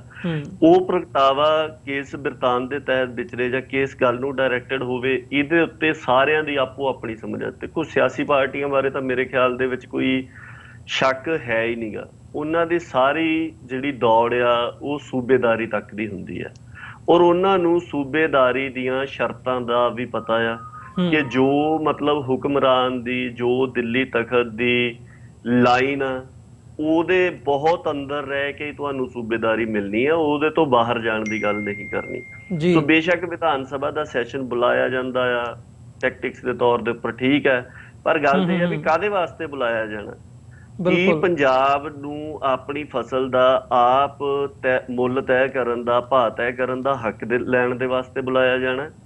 ਕੀ ਵਣਜ ਤੇ ਵਪਾਰ ਜਿਹੜੀਆਂ ਦੋ ਚੀਜ਼ਾਂ ਇਹਨਾਂ ਨੇ ਆਪਦੇ ਕਬਜ਼ੇ 'ਚ ਕਰਕੇ ਰੱਖੀਆਂ ਹੋਈਆਂ ਨੇ, ਔਰ ਸਾਡੇ ਕੁਦਰਤੀ ਸਾਧਨ ਆਪਣੇ ਕਬਜ਼ੇ 'ਚ ਕੀਤੇ ਹੋਏ ਆ, ਉਹਨਾਂ ਦਾ ਹੱਕ ਲੈਣ ਦੇ ਵਾਸਤੇ ਬੁਲਾਇਆ ਜਾਣਾ? ਕਿ ਜਾਂ ਇਸ ਗੱਲ ਦੇ ਵਾਸਤੇ ਬੁਲਾਇਆ ਜਾਣਾ ਵੀ ਭਾਈ ਜਿਹੜਾ ਤੁਸੀਂ ਸਾਡਾ ਭਾਅ ਮਿੱਥਦੇ ਹੋ ਉਹ ਮਿੱਥਦੇ ਰਹੋ, ਤੇ ਸਾਨੂੰ ਇਹ ਜਾਮ ਨਹੀਂ ਦਿਓ ਕਿ ਤੁਸੀਂ ਉਸ ਆਪਣੇ ਮਿੱਥੇ ਹੋਏ ਭਾਅ ਦੇ ਉੱਪਰ ਸਾਡੀ ਫਸਲ ਜਿਹੜੀ ਆ ਉਹ ਖਰੀਦੀ ਜਾਓਗੇ। ਸੋ ਜਿਹੜਾ ਇਵੈਂਚੁਅਲੀ ਹੈ ਫੋਕਸ ਉਹ ਸਾਡੇ ਆਪਣੇ ਉਹਦੇ ਤੇ ਹੋਣਾ ਚਾਹੀਦਾ ਵੀ ਅਸੀਂ ਤੈਅ ਕਰਨਾ ਕਿ ਅਸੀਂ ਗੱਲ ਨੂੰ ਇੱਧਰ ਨੂੰ ਕਿੱਧਰ ਲੈ ਕੇ ਜਾਣਾ, ਤੇ ਭਾਅ ਅਸੀਂ ਤੈਅ ਕਰਨੇ ਆ। ਸਾਡੇ ਨਾਲ ਕਾਲਰ ਜੁੜੇ ਆ ਟੈਕਸਸ ਤੋਂ। ਹਾਂਜੀ ਭਾਈ ਸਾਹਿਬ, ਸਵਾਗਤ ਹੈ ਜੀ ਤੁਹਾਡਾ। ਹਾਂਜੀ ਭਾਈ ਸਾਹਿਬ ਜੀ, ਵਾਹਿਗੁਰੂ ਜੀ ਕਾ ਖਾਲਸਾ, ਵਾਹਿਗੁਰੂ ਜੀ ਕੀ ਫਤਿਹ ਜੀ। ਵਾਹਿਗੁਰੂ ਜੀ ਕੀ ਫਤਿਹ ਜੀ। ਦਾਸ ਸੰਤੋਖ ਸਿੰਘ ਜੀ ਬੋਲ ਰਿਹਾ ਜੀ, ਇੰਡੀਅਨਾਪੋਲਿਸ ਹਰਿਆਣਾ ਤੋਂ। ਤੇ ਸਭ ਤੋਂ ਪਹਿਲਾਂ ਮੈਂ ਟੀਵੀ 84 ਦੇ ਪ੍ਰਬੰਧਕ ਸੱਜਣਾਂ ਨੂੰ ਤੇ ਸਾਰੇ ਤੁਹਾਡੇ ਸੁਣਨ ਵਾਲਿਆਂ ਨੂੰ ਦੁਬਾਰਾ ਫਤਿਹ ਬੁਲਾਉਣੀ ਚਾਹੁੰਦਾ ਜੀ। ਵਾਹਿਗੁਰੂ ਜੀ ਕਾ ਖਾਲਸਾ, ਵਾਹਿਗੁਰੂ ਜੀ ਕੀ ਫਤਿਹ ਜੀ। ਵਾਹਿਗੁਰੂ ਜੀ ਕੀ ਫਤਿਹ ਜੀ। ਤੁਹਾਡਾ ਬਹੁਤ ਧੰਨਵਾਦ ਕਰਦੇ ਜੀ, ਤੁਸੀਂ ਜਿਹੜਾ ਕਰੰਟ ਵਿਸ਼ਾ ਲੈ ਕੇ ਤੁਸੀਂ ਕਰ ਰਹੇ ਹੋ ਕਿ ਅੱਜ ਪੰਜਾਬ ਦੇ ਅੰਦਰ ਜੋ ਕੁਝ ਚੱਲ ਰਿਹਾ, ਜੋ ਮੋਦੀ ਸਰਕਾਰ ਵੱਲੋਂ ਸਿੱਖਾਂ ਨੂੰ, ਜ਼ਿਮੀਂਦਾਰਾਂ ਨੂੰ ਨਾਲ ਲੱਗਦੇ ਬਿਹਾਫ ਤੇ, ਸਿੱਖਾਂ ਦੇ ਬਿਹਾਫ ਤੇ ਜ਼ਿਮੀਂਦਾਰਾਂ ਨੂੰ ਖਤਮ ਕਰਨ ਦੀ ਪਾਲਿਸੀ ਕੀਤੀ, ਉਹਦੇ ਉੱਤੇ ਆਪਣੇ ਵਿਚਾਰ ਕਰ ਰਹੇ ਆ। ਤੁਹਾਡੇ ਨਾਲ ਜਿਹੜੇ ਵੀਰ ਇੰਡੀਆ ਤੋਂ ਲੱਗੇ ਨੇ ਉਹਨਾਂ ਦੇ ਤਹਿ ਦਿਲੋਂ ਧੰਨਵਾਦੀ, ਕਾਫੀ ਡੂੰਘਾਈ ਦੇ ਵਿੱਚ ਗੱਲ ਕਰ ਰਹੇ ਨੇ। ਪਰ ਜਿਹੜੀ ਆਪਾਂ ਗੱਲ ਕੀਤੀ ਆ, ਜਿਹੜੀ ਆਪਣੇ ਪਹਿਲੇ ਵੀ ਸੱਜਣਾਂ ਨੇ ਜਿਨ੍ਹਾਂ ਨੇ ਕਾਲ ਕਰਕੇ ਕਿਹਾ ਵਾ ਵੀ ਪ੍ਰੋਟੈਸਟ ਕਿੰਨੇ ਦਿਨ ਹੀ ਕਰ ਲਓ, ਪ੍ਰੋਟੈਸਟ ਕਰਨ ਤੋਂ ਬਾਅਦ ਅਗਲਾ ਸਾਡਾ ਸਟੈਪ ਕੀ ਹੈ, ਸਾਨੂੰ ਕੀ ਹੋਣਾ ਚਾਹੀਦਾ, ਉਹਦੇ ਤੇ ਧਿਆਨ ਦੇਣ ਦੀ ਬਹੁਤ ਲੋੜ ਆ। ਕਿਉਂਕਿ ਇੰਡੀਆ ਗਵਰਨਮੈਂਟ ਨੂੰ ਇਹਦੇ ਨਾਲ ਕੋਈ ਬਹੁਤਾ ਵੱਡਾ ਫਰਕ ਪੈਣ ਵਾਲੀ ਬਤਾ ਦੇਣ, ਅਸੀਂ ਪ੍ਰੋਟੈਸਟ ਕਰ ਲਈਏ, 15 ਦਿਨ ਕਰ ਲਈਏ, ਇਹਦੇ ਵਿੱਚ ਇੱਕੋ ਇੱਕ ਜਿਹੜੀ ਮੈਂ ਆਪਣੇ ਨੂੰ ਬੇਨਤੀ ਕਰਨੀ ਚਾਹੁੰਦਾ ਵੀ ਸਾਨੂੰ ਉੱਥੇ ਬੀਜੇਪੀ ਹੈ ਜਾਂ ਕਾਂਗਰਸ ਹੈ ਜਾਂ ਇਹ ਅਕਾਲੀ ਨੇ, ਇਹ ਸਾਰੇ ਇੱਕੋ ਹੀ ਥਾਲੀ ਦੇ ਚੱਟੇ ਵੱਟੇ ਨੇ। ਇਹਨਾਂ ਸਾਰਿਆਂ ਦੀ ਪਾਲਿਸੀ ਜਿਹੜੀ ਇੱਕੋ ਹੁਣ ਮਜਬੂਰੀ ਵਸ ਹੋ ਕੇ ਕਿਸਾਨਾਂ ਦੇ ਸੰਘਰਸ਼ ਅੱਗੇ ਮਜਬੂਰ ਹੋ ਕੇ ਇਹਨਾਂ ਨੂੰ ਨਾਲ ਤੁਰਨਾ ਪੈ ਰਿਹਾ। ਕੱਲ ਨੂੰ ਇੱਕ ਹੀ ਸਟੈਪ, ਕੱਲ ਨੂੰ ਕਿੱਧਰ ਲੱਤਾਂ ਖਿੱਚਣਗੇ ਤੇ ਖੁੱਲੇ ਰੂਪ ਦੇ ਵਿੱਚ ਜਿਹੜੀ ਹੈ ਜੀ ਉੱਥੇ ਮੈਸੇਜ ਪਹੁੰਚੇ ਸਾਰੇ ਕਿਸਾਨ ਵੀਰਾਂ ਨੂੰ ਵੀ ਸਾਨੂੰ ਜਿਹੜੀ ਪੰਜਾਬ ਦੀ ਸਰਕਾਰ ਹੈ ਜਾਂ ਇੰਡੀਆ ਸਰਕਾਰ ਉਹਨਾਂ ਨਾਲ ਮਿਲਵਰਤਨ ਜਿਹੜਾ ਉਹ ਸੰਘਰਸ਼ ਨੂੰ ਰੱਖਣਾ ਚਾਹੀਦਾ। ਫਿਰ ਅਸੀਂ ਕਿਸੇ ਨਾਲ ਇਹਨਾਂ ਦੇ ਨਾਲ ਕੋਈ ਵੀ ਲੈਣ ਦੇਣ ਨਹੀਂ ਰੱਖਦੇ। ਜਦੋਂ ਅਸੀਂ ਆਪਣੀ ਰਾਜਨੀਤੀ ਅੱਜ ਕੋਈ ਵੀਰ ਨੇ ਕਿਹਾ ਕਿ ਜੇ ਅਸੀਂ ਆਪਣੀ ਕਣਕ ਵਾਇਆ ਬੰਬੇ ਜਾਂ ਵਾਇਆ ਦਿੱਲੀ ਭੇਜਣੀ ਹੈ ਤੇ ਉਹਨੂੰ ਅਸੀਂ ਹੋਰਨੇ ਰਸਤਿਆਂ ਦੇ ਰਾਹੀਂ ਕਿਤੇ ਵੀ ਭੇਜ ਸਕਦੇ ਹਾਂ, ਸਾਨੂੰ ਆਪਣੇ ਤਰੀਕੇ ਨੇ ਉਹਨਾਂ ਦੇ ਚੱਲਣ ਦੀ ਉਨੀ ਸਾਨੂੰ ਆਪਣੀ ਆਪਣੀ ਹਿੱਕ ਦੀ ਤਾਕਤ ਦੇ ਨਾਲ ਜਿਹੜੇ ਸਾਨੂੰ ਰਾਈਟ ਪ੍ਰਾਪਤ ਕਰਨ ਦੀ ਲੋੜ ਹੈਗੀ ਹੈ ਜਾਂ ਕਰਨੇ ਪੈਣਗੇ। ਤਾਂ ਹੀ ਹੋਣਾ ਇਹਨਾਂ ਜਿਹੜੇ ਅਸੀਂ ਪ੍ਰੋਟੈਸਟ ਕਰ ਰਹੇ ਹਾਂ ਇਹਨਾਂ ਦਾ ਬਹੁਤਾ ਵੱਡਾ ਅਸਰ ਹੋਣਾ ਨਹੀਂ, ਕਿਉਂਕਿ ਇਹਨਾਂ ਦੇ ਵਿੱਚ ਗੰਦੇ ਆਡੇ ਨੇ ਪੈਦਾ ਹੋ ਜਾਣਾ ਜੀ। ਬਹੁਤ ਬਹੁਤ ਧੰਨਵਾਦ ਜੀ ਤੁਹਾਡਾ ਕਾਲ ਕਰਨ ਦੇ ਲਈ ਜੀ। ਪਰਮਜੀਤ ਸਿੰਘ ਜੀ, ਇੱਕ ਕਾਲ ਸਾਨੂੰ ਹੋਰ ਆਈ ਹੈ, ਮੈਂ ਉਹ ਵੀ ਨਾਲ ਹੀ ਨਾਲ ਲੈ ਲਵਾਂ। ਹੈਲੋ, ਹਾਂਜੀ ਵੀਰ ਜੀ, ਤੁਸੀਂ ਲਾਈਨ ਤੇ ਹੋ ਤੇ ਹਾਂਜੀ ਸਵਾਗਤ ਹੈ ਜੀ ਤੁਹਾਡਾ ਸ਼ੋਅ ਦੇ ਵਿੱਚ। ਹਾਂਜੀ ਹਰਪ੍ਰੀਤ ਸਿੰਘ ਔਰ ਪਰਮਜੀਤ ਸਿੰਘ ਆ ਜੀ, ਦੋਨੋਂ ਵੀਰਾਂ ਨੂੰ ਵਾਹਿਗੁਰੂ ਜੀ ਕਾ ਖਾਲਸਾ ਵਾਹਿਗੁਰੂ ਜੀ ਕੀ ਫਤਿਹ ਜੀ। ਹਾਂਜੀ, ਆਪਣਾ ਪਰਮਜੀਤ ਸਿੰਘ, ਬਹੁਤ ਵਾਰੀ ਜਦੋਂ ਕਿਸੇ ਗੱਲ ਦੀ ਡਿਸਕਸ਼ਨ ਚੱਲਦੀ ਆ ਤੇ ਉਹਦੇ ਵਿੱਚ ਇਹ ਆਉਂਦਾ ਕਿ ਅਸੀਂ ਜਿਹੜੀਆਂ ਗੱਲਾਂ ਕਰਦੇ ਆ ਬਹੁਤ ਹਾਈਪੋਥੈਟੀਕਲ ਨੇ, ਮਤਲਬ ਕਿ ਉਹਦੇ ਚ ਤਾਂ ਆਉਂਦਾ, ਉਹ ਪਤਾ ਕੀ ਕਹਿੰਦੇ ਨੇ, ਉਹ ਕਹਿੰਦੇ ਨੇ ਕਿ ਪ੍ਰਾਈਵੇਟਾਈਜ਼ ਕਰਨਾ ਹਰ ਇੱਕ ਚੀਜ਼ ਨੂੰ ਉਹ ਫਾਇਦੇ ਚ ਹੁੰਦਾ, ਕਿਉਂਕਿ ਇੱਕ ਪਾਸੇ ਅਸੀਂ ਇਹ ਗੱਲ ਕਰਦੇ ਹਾਂ ਵੀ ਉਹਨਾਂ ਨੇ ਪਹਿਲਾਂ ਆਪਣੇ ਜਿਹੜੇ ਜ਼ਿਮੀਂਦਾਰ ਨੇ ਉਹਨਾਂ ਨੂੰ ਭਾਅ ਜਿਹੜੇ ਨੇ 2 ਸਾਲ ਹੋ ਸਕਦਾ, 1 ਸਾਲ ਹੋ ਸਕਦਾ ਜ਼ਿਆਦਾ ਦੇਣ, ਹਨਾ। ਪਰ ਜਿਹੜੇ ਨਗੋਚ ਕੱਢਦੇ ਨੇ ਇਹਦੇ ਚ ਉਹ ਕਹਿੰਦੇ ਵੀ ਤੁਹਾਡੇ ਕੋਲ ਕੀ ਗਾਰੰਟੀ ਹੈਗੀ ਆ ਵੀ ਨਹੀਂ ਉਹ ਜੇ 1 ਸਾਲ 2 ਸਾਲ ਜ਼ਿਆਦਾ ਦਊਗੇ ਤੇ ਤੀਸਰੇ ਸਾਲ ਜ਼ਿਆਦਾ ਨਹੀਂ ਦਊਗੇ। ਮੈਨੂੰ ਪਤਾ ਕਿ ਇਹ ਜਿਹੜਾ ਇਹ ਆਧਾਰ ਆ ਉਹ ਤਾਂ ਸਾਰਾ ਮਕਾਰੀ ਵਾਲਾ ਹੀ ਆ ਵੀ ਜਦੋਂ ਅਸੀਂ ਇਹ ਵੀ ਗੱਲ ਕਹਿੰਦੇ ਹਾਂ। ਔਰ ਸਾਡੇ ਸਾਹਮਣੇ ਪੰਜਾਬ ਦੇ ਵਿੱਚ ਪੰਜਾਬ ਦੇ ਸਕੂਲਾਂ ਦਾ ਕੀ ਹਾਲ ਹੋਇਆ ਜਦੋਂ ਪ੍ਰਾਈਵੇਟਾਈਜ਼ ਕੀਤਾ, ਉਹ ਜਾਣ ਬੁੱਝ ਕੇ ਉਹਨਾਂ ਦੇ ਵਿੱਚ ਇਹਨਾਂ ਦੀਆਂ ਸਾਂਝ ਭਿਆਲੀਆਂ ਰਹੀਆਂ ਔਰ ਉਹੀ ਸਿਸਟਮ ਜਿਹੜਾ ਹੈਗਾ ਜਾਂ ਉਹੀ ਮਾਡਲ ਇਹਦੇ ਚ ਲਾਗੂ ਕਰਦੇ ਨੇ। ਚਲੋ ਮੈਂ ਕਹਿੰਦਾ ਮੰਨ ਲਓ ਇੱਕ ਅਸੀਂ ਇਹ ਵੀ ਕਹਿ ਦਿੰਦੇ ਵੀ ਚਲੋ ਉਹ ਜ਼ਿਆਦਾ ਹੀ ਦੇਣਗੇ, ਪਰ ਇੱਕ ਚੀਜ਼ ਸਾਨੂੰ ਸੋਚਣੀ ਇੱਥੇ ਇਹ ਬਣਦੀ ਆ, ਮੈਂ ਇਹ ਮੈਸੇਜ ਹੀ ਦੇਣਾ ਚਾਹੁੰਦਾ, ਸੋਚਣੀ ਇਹ ਇੱਥੇ ਬਣਦੀ ਆ। ਦੇਖੋ ਅੱਜ ਦੁਨੀਆ ਦੇ ਵਿੱਚ ਜਿਹੜਾ ਕਣਕ ਦਾ ਭਾਅ ਹੈਗਾ ਉਹ ਹੈਗਾ ਆ $5.44 ਪਰ ਬੁਸ਼ਲ ਦੇ ਵਿੱਚ 60 ਪਾਉਂਡ ਹੁੰਦੇ ਨੇ, ਯਾਨੀ ਕਿ ਕਹਿਣ ਦਾ ਮਤਲਬ ਵੀ 1450 ਪ੍ਰਤੀ ਕੁਇੰਟਲ ਬਣਦੀ ਆ ਉਹ, ਠੀਕ ਹੈ। ਜਿਹੜੀ ਯੂਰਪ ਦੇ ਵਿੱਚ ਜਾਂ ਅਮਰੀਕਾ ਦੀ ਜਿਹੜੀ ਕਣਕ ਆ ਉਹ ਆਪਣੀ ਕੌਮਾਂਤਰੀ ਮੰਡੀ ਦੇ ਵਿੱਚ ਜਿਹੜੀ ਉਹ ਜਾਂਦੀ ਆ, ਮਤਲਬ ਕਿ ਅੰਤਰਰਾਸ਼ਟਰੀ ਮੰਡੀ ਦੇ ਵਿੱਚ ਜਿਹੜੀ ਉਹ ਜਾਂਦੀ ਆ। ਹੁਣ ਕੋਈ ਵੀ ਬੰਦਾ ਜਿਹੜਾ ਇਹ ਸਵਾਲ ਕਰਦਾ, ਮੈਂ ਹੁਣ ਉਹਨਾਂ ਨੂੰ ਇਹ ਸਵਾਲ ਕਰਦਾ ਵੀ ਕੋਈ ਵੀ ਆਪਣੀ ਜਮਾ ਘਟਾਓ ਕਰਕੇ ਸਾਨੂੰ ਇਹ ਦੱਸ ਦੇਵੇ ਵੀ ਕੋਈ ਵੀ, ਚਾਹੇ ਉਹ ਅੰਬਾਨੀ ਹੋਣ ਚਾਹੇ ਉਹ ਅਡਾਨੀ ਹੋਣ, ਜੇ ਉਹਨਾਂ ਨੂੰ ਕਣਕ ਅੰਤਰਰਾਸ਼ਟਰੀ ਮੰਡੀ ਚ $1450 ਰੁਪਏ ਦੀ ਮਿਲਦੀ ਆ ਤੇ 1950 ਰੁਪਇਆ ਕਿਉਂ ਦੇਣਗੇ?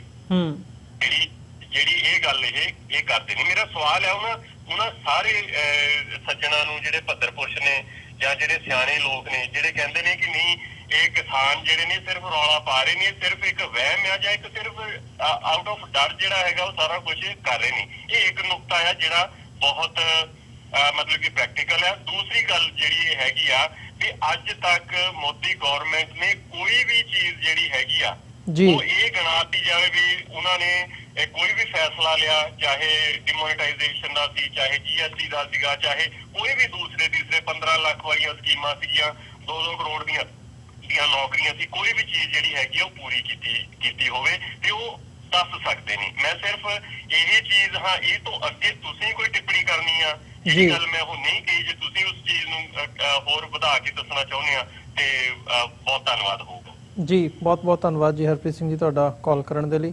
ਹਾਂਜੀ ਪਰਮਜੀਤ ਸਿੰਘ ਜੀ, ਕੀ ਜਿਹੜਾ ਇਹ ਇੰਟਰਨੈਸ਼ਨਲ ਮਾਰਕੀਟ ਦੇ ਰੇਟ ਦੀ ਗੱਲ ਕੀਤੀ ਹੈ ਇਸ ਬਾਬਤ ਕਿਵੇਂ ਦੇਖਦੇ ਹੋ ਜਾਂ ਕੀ ਕਹਿਣਾ ਚਾਹੋਗੇ? ਦੇਖੋ ਸਾਰੀ ਦੁਨੀਆ ਦੇ ਵਿੱਚ ਜਿਹੜਾ ਐਗਰੀਕਲਚਰ ਆ ਉਹਨੂੰ ਬਹੁਤ ਭਾਰੀ ਸਬਸਿਡੀਆਂ ਦਿੱਤੀਆਂ ਜਾਂਦੀਆਂ ਨੇ ਜੀ, ਕਿਉਂਕਿ ਫੂਡ ਇਨਸਿਕਿਉਰਿਟੀ ਦੁਨੀਆ ਦਾ ਇੱਕ ਬਹੁਤ ਵੱਡਾ ਮਸਲਾ ਆ। ਔਰ ਪਿਛਲੇ ਦਿਨੀ ਇਹ ਰਿਪੋਰਟਾਂ ਨਸ਼ਰ ਹੋਈਆਂ ਕਿ 2014 ਤੋਂ ਬਾਅਦ ਇੰਡੀਆ ਦਾ ਜਿਹੜਾ ਫੂਡ ਸਿਕਿਉਰਿਟੀ ਇੰਡੈਕਸ ਆ ਉਹ ਡਿੱਗਿਆ, ਭਾਵ ਕਿ ਇੱਥੇ ਫੂਡ ਇਨਸਿਕਿਉਰਿਟੀ ਵਧੀ ਹੈ ਜੀ। ਜਿਹੜੀ ਪੋਪੂਲੇਸ਼ਨ ਦਾ ਜ਼ਿਆਦਾ ਹਿੱਸਾ ਹੁਣ ਫੂਡ ਇਨਸਿਕਿਉਰ ਹੈ। ਸੋ ਉਸ ਸਿਕਿਉਰਿਟੀ ਨੂੰ ਬਰਕਰਾਰ ਰੱਖਣ ਦੇ ਵਾਸਤੇ ਕੀਮਤਾਂ ਜਿਹੜੀਆਂ ਨੇ ਉਹ ਬਹੁਤੀਆਂ ਜ਼ਿਆਦੀਆਂ ਨਹੀਂ ਵਧਣ ਦਿੱਤੀਆਂ ਜਾਂਦੀਆਂ, ਕਿਉਂਕਿ ਲੋਕਾਂ ਦੀ ਪਹੁੰਚ ਦੇ ਵਿੱਚ ਰਹੇ। ਜੇ ਉਹ ਪਹੁੰਚ ਦੇ ਵਿੱਚ ਰਹਿਣੀ ਹੈ ਤਾਂ ਉਪਜ ਦੇ ਉੱਪਰ ਤਾਂ ਖਰਚੇ ਆਉਣੇ ਹੀ ਆਉਣੇ ਆ। ਸੋ ਉਪਜ ਦੇ ਉੱਪਰ ਜਿਹੜੇ ਖਰਚੇ ਆਉਣੇ ਆ ਉਹਨਾਂ ਨੂੰ ਕੰਪਨਸੇਟ ਕਰਨ ਦੇ ਵਾਸਤੇ ਦੁਨੀਆ ਦੇ ਸਾਰੇ ਮੁਲਕ ਹੀ ਐਗਰੀਕਲਚਰ ਨੂੰ ਸਬਸਿਡੀ ਦਿੰਦੇ ਨੇ। ਦੇਖੋ ਕੋਵਿਡ ਨੇ ਇੱਕ ਗੱਲ ਤਾਂ ਦਿਖਾਤੀ ਕਿ ਆਈਫੋਨ ਜਾਂ ਫਲਾਨਾ ਫੋਨ ਇਹਨਾਂ ਤੋਂ ਬਿਨਾਂ ਬਚ ਸਕਦਾ ਬੰਦਾ, ਰੋਟੀ ਤੋਂ ਬਿਨਾਂ ਨਹੀਂ ਬਚ ਸਕਦਾ ਜੀ। ਇਸ ਕਰਕੇ ਬੁਨਿਆਦੀ ਤੌਰ ਦੇ ਉੱਪਰ ਐਗਰੀਕਲਚਰ ਨੂੰ ਮਤਲਬ ਹੁਕਮਰਾਨ ਨੂੰ ਸਪੋਰਟ ਕਰਨਾ ਹੀ ਪੈਣਾ, ਔਰ ਕੀਤਾ ਜਾਂਦਾ, ਸਾਰੀ ਦੁਨੀਆ ਦੇ ਵਿੱਚ ਹੀ ਕੀਤਾ ਜਾਂਦਾ ਆ ਜੀ। ਦੂਜਾ ਇਹ ਵੀ ਹੈਗਾ ਕਿ ਇਹ MSP ਜਿਹੜੀ ਆ, ਇਹ ਵੀ ਆਪਾਂ ਦੇਖੀਏ ਕਿ ਪੰਜਾਬ ਦੇ ਵਿੱਚ ਤੇ ਹਰਿਆਣੇ ਦੇ ਕੁਝ ਹਿੱਸੇ 'ਚ ਹੀ ਮਿਲਦੀ ਰਹੀ ਆ। ਹੁਣ BJP ਨੇ ਆ ਕੇ ਐਗਰੀਕਲਚਰ ਨੂੰ ਜਿਸ ਹਿਸਾਬ ਦੇ ਨਾਲ ਸਟ੍ਰੀਮਲਾਈਨ ਕਰਨ ਦੀ ਆਪਣੇ ਤੌਰ ਦੇ ਉੱਪਰ ਕੋਸ਼ਿਸ਼ ਕੀਤੀ ਆ, ਉਹਦੇ ਵਿੱਚ ਹੁਣ ਤਕਰੀਬਨ ਕੁਝ ਸੂਬੇ ਜਿਹੜੇ ਨੇ ਉਹ ਬਰਾਬਰ ਆਏ ਆ MSP ਦੇ ਮਾਮਲੇ ਦੇ ਵਿੱਚ ਵੀ ਤੇ ਉਪਜ ਦੇ ਮਾਮਲੇ ਦੇ ਵਿੱਚ ਵੀ, ਜਿਨ੍ਹਾਂ ਚੋਂ ਮੱਧ ਪ੍ਰਦੇਸ਼ ਵੀ ਇੱਕ ਹੈਗਾ। ਔਰ ਉਹ ਹੁਣ ਤਾਂ ਇਹ ਸਿਚੁਏਸ਼ਨ ਆ ਕਿ ਕਣਕ ਦੇ ਵਿੱਚ ਵੀ ਮਤਲਬ ਪੰਜਾਬ ਤੋਂ ਸੂਬੇ ਜਿਹੜੇ ਆ ਉਹ ਅੱਗੇ ਲੰਘ ਰਹੇ ਆ, ਹਨਾ। ਤਾਂ ਉਹ ਸਾਰੇ ਦੇ ਵਿੱਚ ਪੰਜਾਬ ਦੇ ਵਿੱਚ MSP ਕਿਉਂ ਮਿਲਦੀ ਰਹੀ ਆ, ਬਾਕੀ ਥਾਵਾਂ ਦੇ ਉੱਪਰ MSP ਕਿਉਂ ਨਹੀਂ ਮਿਲਦੀ ਰਹੀ? ਨਾ ਤਾਂ ਪੰਜਾਬ ਉਹਨਾਂ ਦਾ ਬਹੁਤ ਜ਼ਿਆਦਾ ਚਹੇਤਾ ਰਿਹਾ ਆ, ਉਹ ਤਾਂ ਹੁਣ ਮਤਲਬ ਅਥਾਰਟੀਜ਼ ਦੇ ਵੱਲੋਂ ਸਟੇਟਮੈਂਟ ਆ ਰਹੀਆਂ ਕਿ ਪੰਜਾਬ ਦੇ ਵਿੱਚ MSP ਦੇ ਉੱਪਰ ਖਰੀਦ ਕਰਨ ਦਾ ਕਾਰਨ ਅਸਲ ਦੇ ਵਿੱਚ ਪੋਲੀਟੀਕਲ ਹੈ, ਕਿਉਂਕਿ ਇੱਥੇ ਇਕਨੋਮਿਕ ਮੁੱਦੇ ਨੂੰ ਲੈ ਕੇ ਜਿਹੜਾ ਕੋਈ ਵੀ ਉਭਾਰ ਉੱਠਦਾ ਆ, ਕਿਸੇ ਵੀ ਮੁੱਦੇ ਨੂੰ ਲੈ ਕੇ ਉੱਠੇ, ਉਹ ਸਿਆਸਤ ਦੇ ਰਾਹੀਂ ਹੁੰਦਾ ਹੋਇਆ ਫਿਰ ਗੱਲ ਆਜ਼ਾਦੀ ਵੱਲ ਨੂੰ ਜਾਂਦੀ ਹੈ ਜੀ। ਸੋ ਪੰਜਾਬ ਦੇ ਵਿੱਚ ਜੇਕਰ MSP ਮਿਲਦਾ ਰਿਹਾ ਆ ਤੇ ਉਹਦਾ ਕਾਰਨ ਇਹ ਨਹੀਂ ਸੀਗਾ ਕਿ ਪੰਜਾਬ ਦੇ ਕਣਕ ਜਾਂ ਝੋਨਾ ਉਹਨਾਂ ਦੇ ਲਈ ਜ਼ਿਆਦਾ ਅਜੀਜ਼ ਸੀਗਾ, ਉਹਦਾ ਕਾਰਨ ਇਹ ਸੀਗਾ ਕਿ ਜੇਕਰ ਉਹ ਇੰਨਾ ਨਹੀਂ ਸੀ ਕਰਦੇ ਤੇ ਪੰਜਾਬ ਇੱਕ ਅਨਰੈਸਟ ਦੇ ਵਿੱਚ ਜਾਂਦਾ ਸੀਗਾ। ਦੂਜਾ ਇਹ ਆ ਕਿ ਉਹਦੇ ਪੰਜਾਬ ਦੇ ਉੱਪਰ ਇਹ ਅਸਰ ਪਾਇਆ ਕਿ ਇੱਥੇ ਕਣਕ ਝੋਨੇ ਦਾ ਫਸਲੀ ਚੱਕਰ ਪੱਕਾ ਹੋਇਆ, ਕਿਉਂਕਿ ਕਿਸਾਨ ਨੂੰ ਪਤਾ ਸੀਗਾ ਕਿ ਇਹਨਾਂ ਦੋ ਫਸਲਾਂ ਦੇ ਉੱਪਰ ਮੈਨੂੰ ਇੰਨਾ ਭਾਅ ਮਿਲ ਜਾਣਾ ਆ। ਉਹ ਫਸਲੀ ਚੱਕਰ ਪੱਕਾ ਹੋਣ ਦੇ ਨਾਲ ਸਾਡੇ ਕੁਦਰਤੀ ਸਾਧਨਾਂ ਦੇ ਉੱਪਰ ਜਾਂ ਜ਼ਮੀਨੀ ਪਾਣੀ ਦੇ ਉੱਪਰ ਬੋਝ ਵਧਿਆ, ਔਰ ਉਹਦੇ ਨਾਲ ਕਿਸਾਨੀ ਦੇ ਖਰਚੇ ਵਧੇ ਆ। ਉਹਦੀਆਂ ਅੱਗੇ ਫਾਲ ਆਊਟਸ ਹੋਈਆਂ ਨੇ, ਕਰਜ਼ਿਆਂ ਦੇ ਵਿੱਚ ਜਾਣ ਦਾ ਇੱਕ ਵੱਡਾ ਕਾਰਨ ਇਹ ਹੈ। ਜ਼ਮੀਨ ਦੇ ਵਿੱਚੋਂ ਜ਼ਿਆਦਾ ਡੂੰਘਾ ਪਾਣੀ ਕੱਢਣ ਦੇ ਨਾਲ ਉਹਦੇ ਜਿੰਨੇ ਥੱਲੇ ਹੈਵੀ ਮੈਟਲ ਹੁੰਦੇ ਨੇ ਉਹ ਜ਼ਿਆਦਾਤਰ ਉੱਪਰਲੀ ਪਰਤ ਪਾਣੀ ਦੀ ਚ ਨਹੀਂ ਹੁੰਦੇ, ਥਰਡ ਐਕੁਆਫਰ ਦੇ ਵਿੱਚ ਹੁੰਦੇ ਆ। ਸੋ ਜਦੋਂ ਉਹਨਾਂ ਪੱਤਣਾਂ ਤੋਂ ਪਾਣੀ ਕੱਢਿਆ ਤੇ ਉਹਦੇ ਨਾਲ ਸਿਹਤ ਖਰਾਬ ਹੋਈ, ਜਿਹਦੇ ਕਰਕੇ ਲੋਕਾਂ ਨੂੰ ਕੈਂਸਰ ਜਾਂ ਹੋਰ ਉਹ ਆਰਥਿਕ ਬੋਝ ਵੀ ਵਧੇ ਆ। ਸੋ ਬੁਨਿਆਦੀ ਗੱਲ ਇਹ ਹੈ, ਜਿਹੜੇ ਕਹਿੰਦੇ ਆ ਨਾ ਕਿ ਪ੍ਰਾਈਵੇਟਾਈਜ਼ ਕਰਨਾ ਹੱਕ ਦੇ ਵਿੱਚ ਆ। ਦੇਖੋ ਪੰਜਾਬ ਨੇ ਆਪਣਾ ਐਗਰੀਕਲਚਰ ਮਾਰਕੀਟਿੰਗ ਪ੍ਰਾਈਵੇਟਾਈਜ਼ ਕਰਨੀ ਹੈ ਜਾਂ ਨਹੀਂ ਕਰਨੀ, ਇਹਦਾ ਹੱਕ ਵੀ ਪੰਜਾਬ ਨੂੰ ਹੀ ਹੋਣਾ ਚਾਹੀਦਾ। ਪੰਜਾਬ ਦੇ ਲੋਕ ਡਿਸਾਈਡ ਕਰ ਲੈਣਗੇ ਜੀ। ਦਿੱਲੀ ਬੈਠਾ ਹੁਕਮਰਾਨ ਇਸ ਸਾਰੇ ਡਾਈਵਰਸ ਖਿੱਤੇ ਦੇ ਉੱਪਰ ਇੱਕੋ ਹੀ ਡਿਸੀਜਨ ਕਿਉਂ ਥੋਪੇ?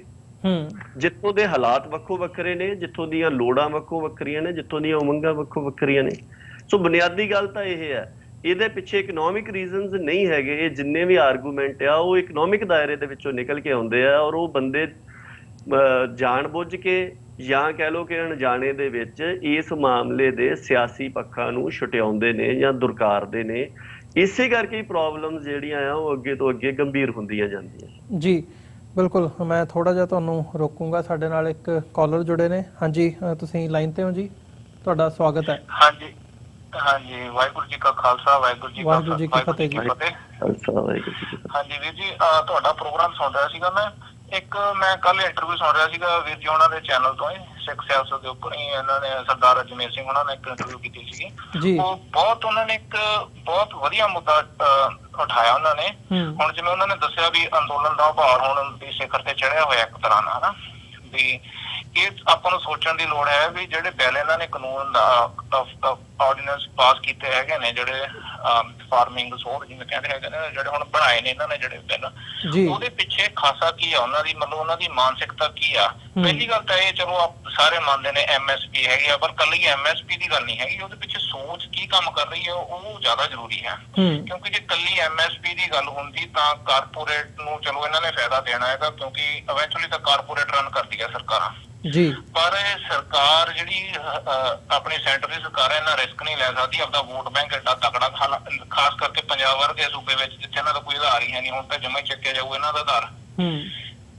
ਤੇ ਦੂਸਰੀ ਗੱਲ ਹੈਗੀ ਹਰਿਆਣੇ ਵਿੱਚ ਜੋ ਅੰਦੋਲਨ ਹੋ ਰਿਹਾ, ਉੱਥੇ ਇਹਨਾਂ ਦੀ ਗੱਠਜੋੜ ਸਰਕਾਰ ਹੈਗੀ ਆ, ਇਹ ਇੰਨਾ ਰਿਸਕ ਨਹੀਂ ਲੈ ਸਕਦੇ ਸੈਂਟਰ ਵਾਲੇ ਵੀ ਅਸੀਂ ਗੱਠਜੋੜ ਨਾਲ ਐਡਾ ਵੀ ਇੱਕਦਮ ਲਾਗੂ ਕਰ ਦਈਏ ਕਾਨੂੰਨ ਨੂੰ। ਇਹਦੇ ਪਿੱਛੇ ਸੋਚ ਸਮਝਣ ਦੀ ਲੋੜ ਹੈਗੀ ਆ ਵੀ ਹੋਰ ਕੀ ਚੱਲ ਰਿਹਾ ਹੈਗਾ। ਜਿਵੇਂ ਆਪਾਂ ਥੋੜੀ ਹੋਰ ਮਗਰ ਨੂੰ ਜਾਈਏ, ਜਿਸ ਹਿਸਾਬ ਨਾਲ ਇਹ ਬਿੱਲ ਪਾਸ ਕਰ ਰਹੇ ਨੇ, ਪਿਛਲੇ ਅਗਸਤ ਜਿਨ੍ਹਾਂ ਨੇ ਧਾਰਾ 370 ਦਾ ਜਿਵੇਂ ਜੰਮੂ ਕਸ਼ਮੀਰ ਚ ਕੀਤਾ, ਉਸ ਤੋਂ ਬਾਅਦ NRC CAA ਲਿਆਂਦਾ ਹਨਾ, ਹੁਣ ਇਹਨਾਂ ਨੇ ਲਿਆਂਦਾ ਹੈਗਾ ਖੇਤੀ ਆਰਡੀਨੈਂਸ ਦਾ ਜਿਹੜਾ ਲਿਆਂਦਾ। ਇਹਦੇ ਪਿੱਛੇ ਜਿਹੜੀ ਸੋਚ ਹੈਗੀ ਆ, ਜਿਵੇਂ 1 ਨੇਸ਼ਨ 1 ਰਾਸ਼ਨ ਕਾਰਡ, 1 ਨੇਸ਼ਨ 1 ਮੰਡੀ, 1 ਨੇਸ਼ਨ 1 ਇਲੈਕਸ਼ਨ, 1 ਨੇਸ਼ਨ 1 ਲੈਂਗੁਏਜ, ਸੋ ਉਹ ਸੋਚ ਨੂੰ ਸਮਝਣ ਦੀ ਲੋੜ ਹੈਗੀ ਆ। ਇਹ ਨਾਲੇ ਜਿਹੜੀ ਭਾਜਪਾ ਦਾ ਆਰਐਸਐਸ ਦਾ ਵਿੰਗ ਹੀ ਹੈਗਾ ਭਾਜਪਾ। ਆਰਐਸਐਸ ਤਾਂ ਖੁੱਲ੍ਹੇਆਮ ਕਹਿੰਦੀ ਆ ਅਸੀਂ ਭਾਰਤ ਨੂੰ ਹਿੰਦੂ ਰਾਸ਼ਟਰ ਬਣਾਉਣਾ। ਸੋ ਸਾਨੂੰ ਕੱਲਾ ਆਪਦੇ ਮਤਲਬ ਕੱਲਾ MSP ਤੇ ਨਹੀਂ ਗੌਰ ਕਰਨਾ ਚਾਹੀਦਾ, ਸਾਨੂੰ ਇਹਦੇ ਪਿੱਛੇ ਲੁਕੀ ਮਾਨਸਿਕਤਾ ਨੂੰ ਵੀ ਪਛਾਣਨਾ ਪੈਣਾ ਹੁਣ। ਨਾਲੇ ਜਿਹੜੇ ਹੁਣ ਆਪਣੇ ਇਕੱਠ ਹੋ ਰਹੇ ਨੇ, ਉਭਾਰ ਆ ਰਹੇ ਨੇ, ਇਹਨਾਂ ਵਿੱਚੋਂ ਲੀਡਰ ਲੱਭਣ ਦੀ ਲੋੜ ਹੈ ਹੁਣ ਆਪਾਂ ਨੂੰ। ਲੀਡਰ ਲੱਭਣਗੇ ਆਪਾਂ ਨੂੰ ਤਾਂ ਹੀ ਆਪਣਾ ਪੰਜਾਬ ਦਾ ਕੋਈ ਭਵਿੱਖ ਆਪਾਂ ਸੋਚ ਸਕਦੇ ਹੈਗੇ ਆ। ਜਿਹੜੀਆਂ ਰਵਾਇਤੀ ਪਾਰਟੀਆਂ ਨੇ ਇਹਨਾਂ ਨੇ ਪਿਛਲੇ 70 ਸਾਲਾਂ 'ਚ ਆਪਾਂ ਨੂੰ ਕੀ ਦਿੱਤਾ ਪੰਜਾਬ ਲਈ, ਤਾਂ ਮੇਰੇ ਹਿਸਾਬ ਨਾਲ ਤਾਂ ਇਹਨਾਂ ਨੇ ਆਪਾਂ ਨੂੰ ਅੱਗੇ ਜਾ ਕੇ ਵੀ ਨੁਕਸਾਨ ਹੀ ਕਰਨਾ ਹੈਗਾ। ਜੀ ਬਿਲਕੁਲ। ਇੱਕ ਗੱਲ ਹੋਰ ਸੀ, ਜਿਹੜੀ ਆਪਾਂ ਜਿਹੜੀ ਜਿਵੇਂ ਸਰਕਾਰ ਕਹਿੰਦੀ ਹੈਗੀ ਆ ਵੀ ਅਸੀਂ ਕਾਨੂੰਨੀ ਲੜਾਈ ਲੜਾਂਗੇ, ਆਪਾਂ ਨੂੰ ਇਹਨਾਂ ਤੇ ਸਰਕਾਰ ਤੇ ਕਿਸਾਨ ਜਥੇਬੰਦੀਆਂ ਨੂੰ ਖਾਸ ਕਰਕੇ ਸਰਕਾਰ ਤੇ ਨਹੀਂ ਰਹਿਣਾ ਚਾਹੀਦਾ। ਇਹ ਜਿਹੜੀ ਸਰਕਾਰ ਵਾਲੀ ਦੀ ਟੀਮ ਆ, ਕਾਨੂੰਨੀ ਟੀਮ ਆ, ਇਹ ਤਾਂ ਇਹਨਾਂ ਨੇ ਹਾਰਨ ਲਈ ਬਣਾਈ ਹੋਈ ਆ। ਇਹ ਜਿਹੜਾ ਅਤੁਲ ਨੰਦਾ ਐਡਵੋਕੇਟ ਆ, ਇਹਦੀ ਟੀਮ, ਇਹਦੀ ਅਗਵਾਈ ਵਾਲੀ ਟੀਮ ਪੰਜਾਬ ਸਰਕਾਰ ਦੀ, ਇਹਨਾਂ ਨੇ ਕੇਸ ਕਿਹੜਾ ਜਿੱਤਿਆ?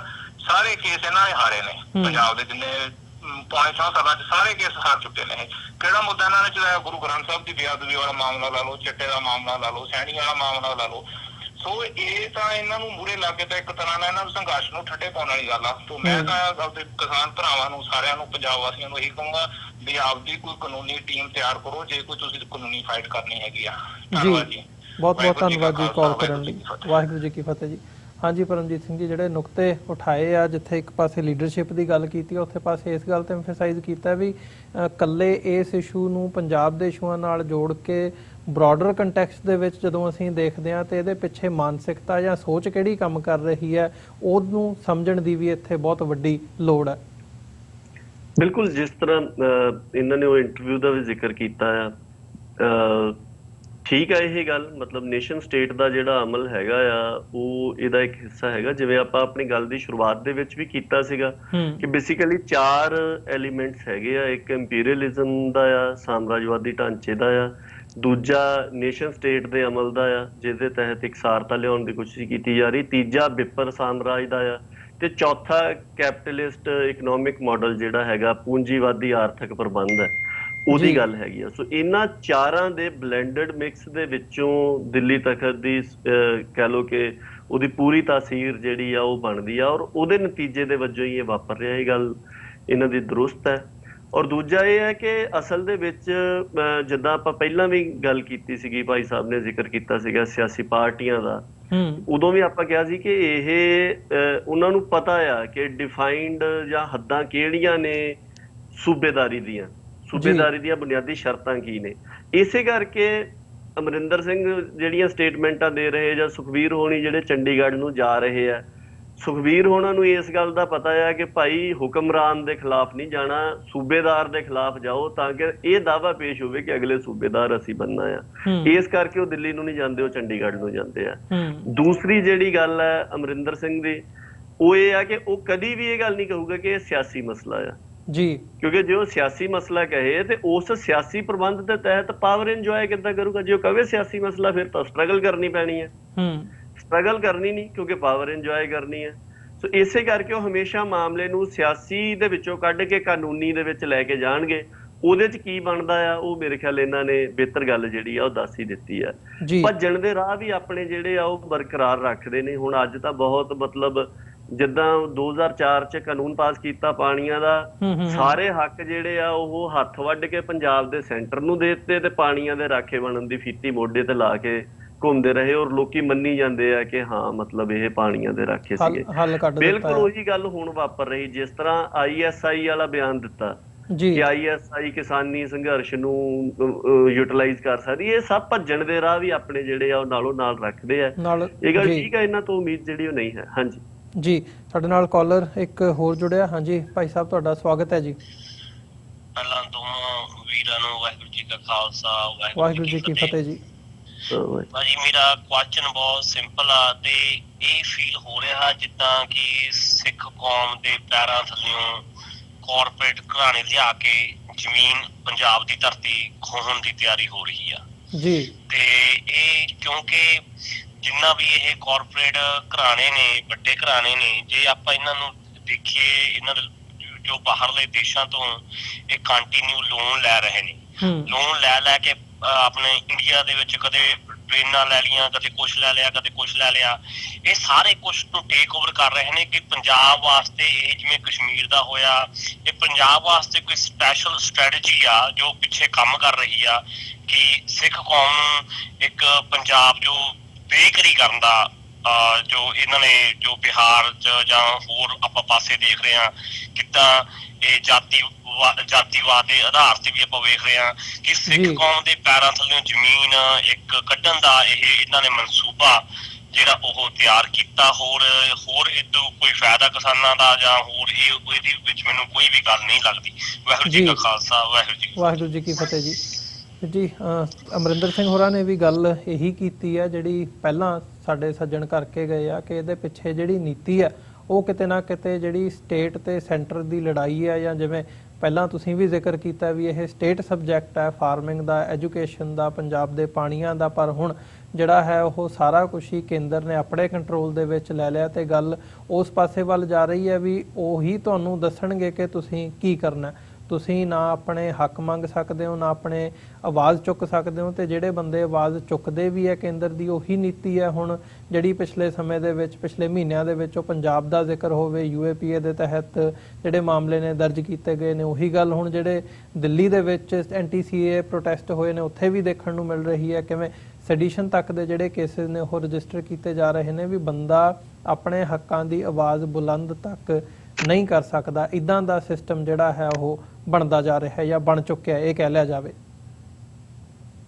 ਹਾਂਜੀ ਬਿਲਕੁਲ, ਆਪਾਂ ਤਕਰੀਬਨ ਇਹੀ ਗੱਲ ਡਿਸਕਸ ਕਰਕੇ ਹਟੇ ਆ ਕਿ ਇਹ ਮਤਲਬ ਸਾਰੀਆਂ ਗੱਲਾਂ ਨਿਖੜੀਆਂ ਨਹੀਂ ਹੋਈਆਂ, ਕਿਉਂਕਿ ਜਿਹੜਾ ਵਿਪਰ ਦਾ ਜਿਹੜਾ ਦਿੱਲੀ ਸਾਮਰਾਜਵਾਦੀ ਤਖਤ ਦੇ ਉੱਪਰ ਕਾਬਜ਼ ਹੈ ਉਹਦਾ ਆਪਣੇ ਆਪ ਨੂੰ ਉੱਤਮ ਦਰਸਾਉਣ ਦਾ ਤੇ ਬਾਕੀਆਂ ਨੂੰ ਆਪਦੇ ਗੁਲਾਮ ਬਣਾਉਣ ਦਾ ਜਿਹੜਾ ਮਨਸੂਬਾ ਆ ਉਹਨੂੰ ਹੁਣ ਅਗਲੇ ਪੜਾਅ ਦੇ ਵਿੱਚ ਲੈ ਕੇ ਗਏ ਆ, ਜਿੱਥੇ ਇਹ ਸਾਰੀਆਂ ਗੱਲਾਂ ਵਾਪਰ ਰਹੀਆਂ ਔਰ ਬਹੁਤ ਤੇਜ਼ੀ ਦੇ ਨਾਲ ਵਾਪਰ ਰਹੀਆਂ। ਕਿਉਂਕਿ ਜਿੱਦਾਂ ਮੈਂ ਪਹਿਲਾਂ ਵੀ ਕਿਹਾ ਕਿ ਜਿਹੜੀਆਂ ਗੱਲਾਂ ਦਹਾਕਿਆਂ ਤੋਂ ਲਗਭਗ ਸਟਕ ਹੋਈਆਂ ਸੀ ਉਹ ਸਾਰੀਆਂ ਉਹਨਾਂ ਨੇ ਇੱਕਦਮ ਬਹੁਤ ਰਫ਼ਤਾਰ ਦੇ ਨਾਲ ਕੱਢੀਆਂ ਨੇ। ਇਸ ਕਰਕੇ ਵੀ ਇਹ ਜ਼ਰੂਰੀ ਹੋ ਜਾਂਦਾ ਕਿ ਇੱਥੇ ਜਿਹੜੇ ਦਾਇਰੇ ਆ ਉਹਨਾਂ ਨੂੰ ਵੱਡੇ ਦਾਇਰੇ ਦੇ ਵਿੱਚ ਰੱਖ ਕੇ ਗੱਲ ਨੂੰ ਦੇਖੀ ਜਾਵੇ। ਮੇਰੇ ਖਿਆਲ ਆਪਣੇ 2-3 ਸਰੋਤੇ ਵੀ ਜਿਹੜੇ ਆਏ ਉਹਨਾਂ ਨੇ ਵੀ ਇਸੇ ਪਾਸੇ ਨੂੰ ਹੀ ਗੱਲ ਜਿਹੜੀ ਹੈ ਉਹ ਕੀਤੀ ਹੈ। ਬਿਲਕੁਲ, ਜਿਵੇਂ ਇੱਕ ਸਾਡੇ ਕਾਲਰ ਵੱਲੋਂ ਗੱਲ ਕੀਤੀ ਗਈ ਸੀ ਕਿ ਜਿਹੜੀ ਇਸ ਵਕਤ ਪੰਜਾਬ ਦੇ ਵਿੱਚ ਪ੍ਰੋਟੈਸਟ ਹੋ ਰਹੇ ਆ, ਸਾਨੂੰ ਨਵੀਂ ਲੀਡਰਸ਼ਿਪ ਦੀ ਜਿਹੜੀ ਭਾਲ ਹੈ ਉਹ ਇਹਨਾਂ ਪ੍ਰੋਟੈਸਟਾਂ ਦੇ ਵਿੱਚੋਂ ਜਾਂ ਇਸ ਸਾਰੇ ਮਾਹੌਲ ਦੇ ਵਿੱਚੋਂ ਕਰਨੀ ਚਾਹੀਦੀ ਹੈ ਤਾਂ ਕਿ ਪੰਜਾਬ ਨੂੰ ਜਿਹੜੀ ਨਵੀਂ ਲੀਡਰਸ਼ਿਪ ਹੈ ਉਹ ਦਿੱਤੀ ਜਾ ਸਕੇ। ਇਹ ਕਿਤੇ ਨਾ ਕਿਤੇ ਕਾਮਨ ਫਿਨੋਮੀਨਾ ਇਸ ਵਕਤ ਬਣਦਾ ਜਾ ਰਿਹਾ ਹੈ, ਆਵਾਜ਼ ਇੱਦਾਂ ਦੀ ਉੱਠ ਰਹੀ ਹੈ ਜਿਹਦਾ ਇੱਕ ਫੈਕਟਰ ਇਹ ਹੈ ਕਿ ਜਿਹੜੀਆਂ ਸਿਆਸੀ ਪਾਰਟੀਆਂ ਨੇ ਉਹ ਵਿਰੋਧੀ ਧਿਰ ਹੋਵੇ ਪੰਜਾਬ ਦੇ ਵਿੱਚ, ਜਿਹੜੀਆਂ ਵੀ ਸਿਆਸੀ ਪਾਰਟੀਆਂ ਐਕਟਿਵ ਨੇ ਉਹਨਾਂ ਤੇ ਲੋਕਾਂ ਦਾ ਇਹਨਾਂ ਇਸ਼ੂਜ਼ ਨੂੰ ਲੈ ਕੇ ਭਰੋਸਾ ਨਹੀਂ ਹੈਗਾ। ਉਹ ਇਹ ਗੱਲ ਕਿਤੇ ਨਾ ਕਿਤੇ ਸੰਕੇਤਕ ਰੂਪ ਦੇ ਵਿੱਚ ਸਿੱਧੀ ਸਾਹਮਣੇ ਆ ਰਹੀ ਹੈ। ਦੂਜੀ ਇਹ ਗੱਲ ਵੀ ਹੈ ਵੀ ਜਿਹੜੀਆਂ ਐਗਜ਼ਿਸਟਿੰਗ ਧਿਰਾਂ ਵੀ ਨੇ ਉਹ ਪੰਜਾਬ ਦੇ ਹੱਕੀ ਮੰਗਾਂ ਦੀਆਂ ਗੱਲ ਕਰਦੀਆਂ ਨੇ ਜਾਂ ਪੰਜਾਬ ਦੇ ਪਾਣੀਆਂ ਦੀ ਪਹਿਲਾਂ ਗੱਲ ਕਰਦੀਆਂ ਰਹੀਆਂ ਨੇ, ਜਾਂ ਜਿਹੜੀਆਂ ਵੀ ਧਿਰਾਂ ਹੋਰ ਵੀ ਨੇ ਸੰਘਰਸ਼ੀਲ ਉਹ ਕਾਮਰੇਡਾਂ ਤੋਂ ਲੈ ਕੇ ਬਾਕੀ ਸਾਰੇ ਅਸੀਂ ਦੇਖਦੇ ਹਾਂ ਕਿਤੇ ਨਾ ਕਿਤੇ ਉਹਨਾਂ ਤੋਂ ਵੀ ਭਰੋਸਾ ਜਿਹੜਾ ਹੈ ਉਹ ਉੱਠਦਾ ਨਜ਼ਰ ਆਉਂਦਾ ਹੈ ਜਾਂ ਨਹੀਂ ਬਣ ਪਾ ਰਿਹਾ। ਸੋ ਇਸ ਨਜ਼ਰੀਏ ਨੂੰ ਜਾਂ ਇਸ ਐਂਗਲ ਤੋਂ ਜਦੋਂ ਦੇਖਦੇ ਹੋ ਵੀ ਨਵੀਂ ਲੀਡਰਸ਼ਿਪ ਉੱਭਰਨ ਦੀ ਜਿਹੜੀ ਚਾਹਤ ਹੈ ਉਹ ਨਜ਼ਰ ਆ ਰਹੀ ਹੈ, ਕੀ ਸਮਝਦੇ ਹੋ ਇਸ ਬਾਬਤ? ਦੇਖੋ, ਇਹਦੇ 'ਚ ਤਾਂ ਕੋਈ ਦੋ ਰਾਏ ਨਹੀਂ ਹੈਗੀ। ਮੌਜੂਦਾ ਵੱਖ-ਵੱਖ ਵੰਨਗੀ ਦੀ ਵੀ ਜਿਹੜੀ ਲੀਡਰਸ਼ਿਪ ਹੈਗੀ ਆ ਉਹਨਾਂ ਦਾ ਇੱਕ ਤਾਂ ਕੈਪੈਸਿਟੀ ਦਾ ਹੀ ਮਸਲਾ ਹੈਗਾ ਤੇ ਉਸ ਤੋਂ ਇਲਾਵਾ ਮਤਲਬ ਉਹਨਾਂ ਦੀ ਕ੍ਰੈਡੀਬਿਲਿਟੀ ਦਾ ਵੀ ਮਸਲਾ ਹੈਗਾ ਆ। ਲੋਕ ਹੁਣ ਵਿਸ਼ਵਾਸ ਉਸ ਤਰ੍ਹਾਂ ਦਾ ਨਹੀਂ ਕਰਦੇ। ਆਪਾਂ ਸਿੱਖ ਮਸਲਿਆਂ ਦੇ ਉੱਪਰ ਬੜੇ ਵੱਡੇ ਉਭਾਰ ਪਿਛਲੇ ਸਮੇਂ ਦੇ ਦੌਰਾਨ ਹੋ ਕੇ ਔਰ ਜਿਸ ਪਾਸੇ ਨੂੰ ਉਹ ਜਾਂਦੇ ਰਹੇ ਆ, ਮਤਲਬ ਜਿੱਥੋਂ ਤੱਕ ਸਟਰਗਲ ਨੂੰ ਲਿਜਾਇਆ ਜਾਂਦਾ ਰਿਹਾ ਉੱਥੇ ਜਾ ਕੇ ਤਾਂ ਮਤਲਬ ਦੋ ਹੀ ਆਪਸ਼ਨਾਂ ਪਿੱਛੇ ਆਮ ਤੌਰ ਦੇ ਉੱਪਰ ਬਚਦੀਆਂ ਹੁੰਦੀਆਂ ਕਿ ਜਾਂ ਗੱਲਾਂ ਮੰਨੀਆਂ ਜਾਣ ਤੇ ਜਾਂ ਤੁਸੀਂ ਨਿਭ ਜਾਓ। ਜਦੋਂ ਇਹਨਾਂ ਦੋਵਾਂ ਗੱਲਾਂ ਤੋਂ ਇਲਾਵਾ ਤੀਸਰੀ ਗੱਲ ਵਾਪਰਦੀ ਆ ਤਾਂ ਫਿਰ ਲੋਕਾਂ ਦਾ ਭਰੋਸਾ ਜਿਹੜਾ ਆ ਉਹ ਟੁੱਟਦਾ ਆ। ਤਾਂ ਉਹ ਆਪਾਂ ਪਿਛਲੇ ਸਾਰੇ ਸਮੇਂ ਦੇ ਦੌਰਾਨ ਦੇਖਿਆ। ਦੇਖੋ, ਆਮ ਤੌਰ ਦੇ ਉੱਪਰ ਇਹ ਹੁੰਦਾ ਕਿ ਹਾਲ ਦੀ ਘੜੀ ਤੱਕ ਜਿੰਨਾ ਵੀ ਇਸ ਮਾਮਲੇ ਦੇ ਵਿੱਚ ਉਭਾਰ ਹੋਇਆ ਉਹ ਇੱਕ ਗੁੱਸੇ ਦਾ ਪ੍ਰਗਟਾਵਾ ਆ ਜੀ। ਹੁਣ ਇਹਨੂੰ ਕਿਸ ਡਾਇਰੈਕਸ਼ਨ ਦੇ ਵਿੱਚ ਕਰਨਾ ਆ ਇਹ ਕਿਸੇ ਇੱਕ ਵਿਅਕਤੀ, ਇੱਕ ਗਰੁੱਪ ਜਾਂ ਕੁਝ ਲੋਕਾਂ ਦੇ ਹੱਥ ਦੇ ਵਿੱਚ ਨਹੀਂ ਹੁੰਦਾ, ਕਿਉਂਕਿ ਕਿਸੇ ਵੀ ਉਭਾਰ ਦਾ ਜਿਹੜਾ ਨੈਰੇਟਿਵ ਹੁੰਦਾ ਆ ਉਹ ਵੀ ਅਸਲ ਦੇ ਵਿੱਚ ਇਵੋਲਵ ਵੀ ਹੁੰਦਾ ਆ। ਇਹ ਠੀਕ ਗੱਲ ਆ ਕਿ ਉਹਦੇ ਵਿੱਚ ਕੁਛ ਇੱਕ ਬੰਦਿਆਂ ਦੇ ਕੰਸੀਡਰਡ ਐਫਰਟ ਹੋਣਗੇ ਜਿਹੜੇ ਸੋਚ ਕੇ ਪਾਉਂਦੇ ਆ ਕਿ ਹਰ ਇੱਕ ਬੰਦਾ ਆਪਦਾ ਬਿਰਤਾਂਤ ਲੈ ਕੇ ਜਾਂਦਾ ਆ, ਫਿਰ ਜਿਹੜਾ ਲੋਕਾਂ ਨੂੰ ਜੱਚਦਾ ਆ ਉਹ ਉਹਦੇ ਏਜੰਡੇ ਦੇ ਵਜੋਂ ਉੱਭਰ ਕੇ ਸਾਹਮਣੇ ਆਉਂਦਾ ਆ। ਸੋ ਜਦੋਂ ਕੋਈ ਵੀ ਉਭਾਰ ਕਿਸੇ ਇੱਕ ਖਾਸ ਦਿਸ਼ਾ ਦੇ ਉੱਪਰ ਨਿਰਧਾਰਿਤ ਹੋ ਜਾਂਦਾ, ਫਿਰ ਉਸ ਦਿਸ਼ਾ ਦੇ ਵਿੱਚ ਜਿਹੜੀ ਸਟਰਗਲ ਦੇ ਵਿੱਚੋਂ ਨਿਭਦਾ ਆ, ਉਹ ਲੀਡਰ ਦੇ ਤੌਰ ਦੇ ਉੱਪਰ ਐਸਟੈਬਲਿਸ਼ ਹੁੰਦਾ। ਸੋ ਨਵੀਂ ਲੀਡਰਸ਼ਿਪ ਜਿਹੜੀ ਆ ਉਹ ਇਸ ਸਟੇਜ ਦੇ ਉੱਪਰ ਇਮਰਜ ਹੋ ਜੂਗੀ। ਭਰੋਸੇਯੋਗਤਾ, ਇਸ ਤਰ੍ਹਾਂ ਦੇ ਹਾਲਾਤ ਕਿਸੇ ਵੀ ਸਟਰਗਲ ਦੇ ਵਿੱਚ ਨਹੀਂ ਹੁੰਦੇ ਤੇ ਇੱਥੇ ਵੀ ਇਸ ਤਰ੍ਹਾਂ ਦੀ ਗੱਲ ਨਹੀਂ ਵਾਪਰਨੀ। ਸੋ ਹੁਣ ਤਾਂ ਮੁੱਦਾ ਇਹ ਹੈਗਾ ਕਿ ਕਿਸ ਦਿਸ਼ਾ ਦੇ ਵਿੱਚ ਸੰਘਰਸ਼ ਹੋਵੇ। ਸੋ ਜਦੋਂ ਦਿਸ਼ਾ ਤੈਅ ਹੋਊਗੀ, ਉਹਦੇ ਉੱਪਰ ਸਟਰਗਲ ਹੋਊਗੀ, ਫਿਰ ਉਹਦੇ ਵਿੱਚੋਂ ਨਿਭਣ ਵਾਲੇ ਜਿਹੜੇ ਲੋਕ ਹੋਣਗੇ ਜਾਂ ਧਿਰਾਂ ਹੋਣਗੀਆਂ, ਉਹ ਲੀਡਰ ਦੇ ਤੌਰ ਦੇ ਉੱਪਰ ਐਸਟੈਬਲਿਸ਼ ਹੋਣਗੀਆਂ। ਸੋ ਫਿਲਹਾਲ ਤਾਂ ਦਿਸ਼ਾ ਕੀ ਹੋਵੇ, ਆਪਣੇ ਸਾਰਿਆਂ ਦੇ ਲਈ ਇਹੀ ਮਸਲਾ ਹੈਗਾ ਕਿ ਇਹਨੂੰ ਭਾਲਿਆ ਜਾਵੇ ਤਾਂ ਕਿ ਏਡਾ ਵੱਡਾ ਉਭਾਰ ਗੁੱਸੇ ਦੇ ਪ੍ਰਗਟਾਵੇ ਤੋਂ ਬਾਅਦ ਹੀ, ਮਤਲਬ ਜਿੱਦਾਂ ਪਾਣੀ ਦਾ ਉਬਾਲ ਹੁੰਦਾ ਵੀ, ਉਸ ਤਰ੍ਹਾਂ ਨਾ ਹੋਵੇ। ਜੀ ਬਿਲਕੁਲ, ਇਹ ਗੱਲ ਤੁਹਾਡੀ ਜਾਇਜ਼ ਹੈ ਵੀ ਜਿਹੜੀ ਗੱਲ ਜਦੋਂ ਸਟਰਗਲ ਚੱਲਦੀ ਹੈ ਉਹ ਕਿਸ ਮੁਕਾਮ ਤੇ ਪਹੁੰਚਦੀ ਹੈ ਤੇ ਉੱਥੇ ਜਾ ਕੇ ਨਿਭਣ ਵਾਲੇ ਲੋਕ ਕਿਹੜੇ ਹੁੰਦੇ ਆ, ਉਹੀ ਇਵੈਂਚੁਅਲੀ ਸਾਹਮਣੇ ਆਉਂਦੇ ਆ ਤੇ ਜਿਹੜਾ ਪਿਛੋਕੜ ਹੈ ਇਸ ਬਾਬਤ ਇਸ ਗੱਲ ਦੀ ਗਵਾਹੀ ਭਰਦਾ। ਸੋ ਉਮੀਦ ਕਰਦੇ ਹਾਂ ਜਿਹੜੇ ਸਾਡੇ ਅੱਜ ਦੇ ਵਿਊਅਰਸ ਨੇ ਉਹਨਾਂ ਦਾ ਵੀ ਬਹੁਤ-ਬਹੁਤ ਧੰਨਵਾਦ, ਉਹਨਾਂ ਨੇ ਆਪਣਾ ਸਮਾਂ ਕੱਢਿਆ, ਸਾਡੇ ਨਾਲ ਕਾਲਾਂ ਦੇ ਉੱਤੇ ਆਪਣੇ ਵਿਚਾਰਾਂ ਦੀ ਸਾਂਝ ਵੀ ਪਾਈ ਹੈ। ਪਰਮਜੀਤ ਸਿੰਘ ਜੀ, ਤੁਹਾਡਾ ਵੀ ਬਹੁਤ-ਬਹੁਤ ਧੰਨਵਾਦ, ਤੁਸੀਂ ਸਮਾਂ ਕੱਢਿਆ ਤੇ ਇਹ ਸਾਰੇ ਇਸ਼ੂ ਦੇ ਬਾਬਤ ਜਿੱਥੇ ਆਪਣੇ ਵਿਚਾਰ ਪੇਸ਼ ਕੀਤੇ ਆ ਉੱਥੇ ਜਵਾਬ ਦੇ ਲਈ ਤੁਹਾਡਾ ਬਹੁਤ-ਬਹੁਤ ਧੰਨਵਾਦ ਜੀ। ਸੋ ਅੱਜ ਦੇ ਸ਼ੋਅ ਦੇ ਵਿੱਚ ਇੱਥੇ ਹੀ ਇਜਾਜ਼ਤ ਚਾਹਾਂਗੇ ਜੀ। ਫਤਿਹ ਦੀ ਸਾਂਝ ਪਾਈਏ ਅੰਤ ਦੇ ਵਿੱਚ।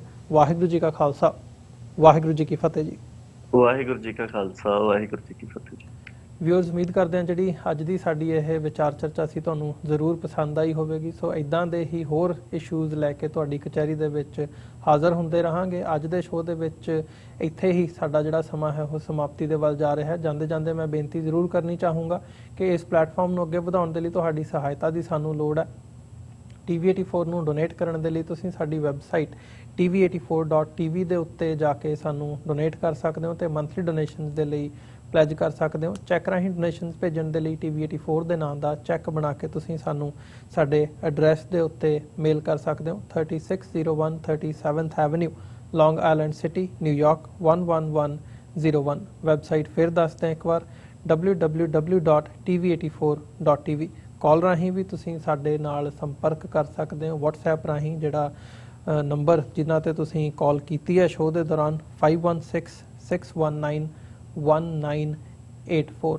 ਇਸੇ ਦੇ ਨਾਲ ਵਿਊਅਰਸ ਅੱਜ ਦੇ ਇਸ ਪ੍ਰੋਗਰਾਮ ਦੇ ਵਿੱਚ ਇੱਥੇ ਹੀ ਇਜਾਜ਼ਤ ਚਾਹਾਂਗੇ। ਦੁਬਾਰਾ ਫੇਰ ਕੱਲ ਨੂੰ ਤੁਹਾਡੇ ਨਾਲ ਮੁਲਾਕਾਤ ਹੋਵੇਗੀ। ਇਜਾਜ਼ਤ ਦਿਓ ਜੀ। ਵਾਹਿਗੁਰੂ ਜੀ ਕਾ ਖਾਲਸਾ, ਵਾਹਿਗੁਰੂ ਜੀ ਕੀ ਫਤਿਹ ਜੀ।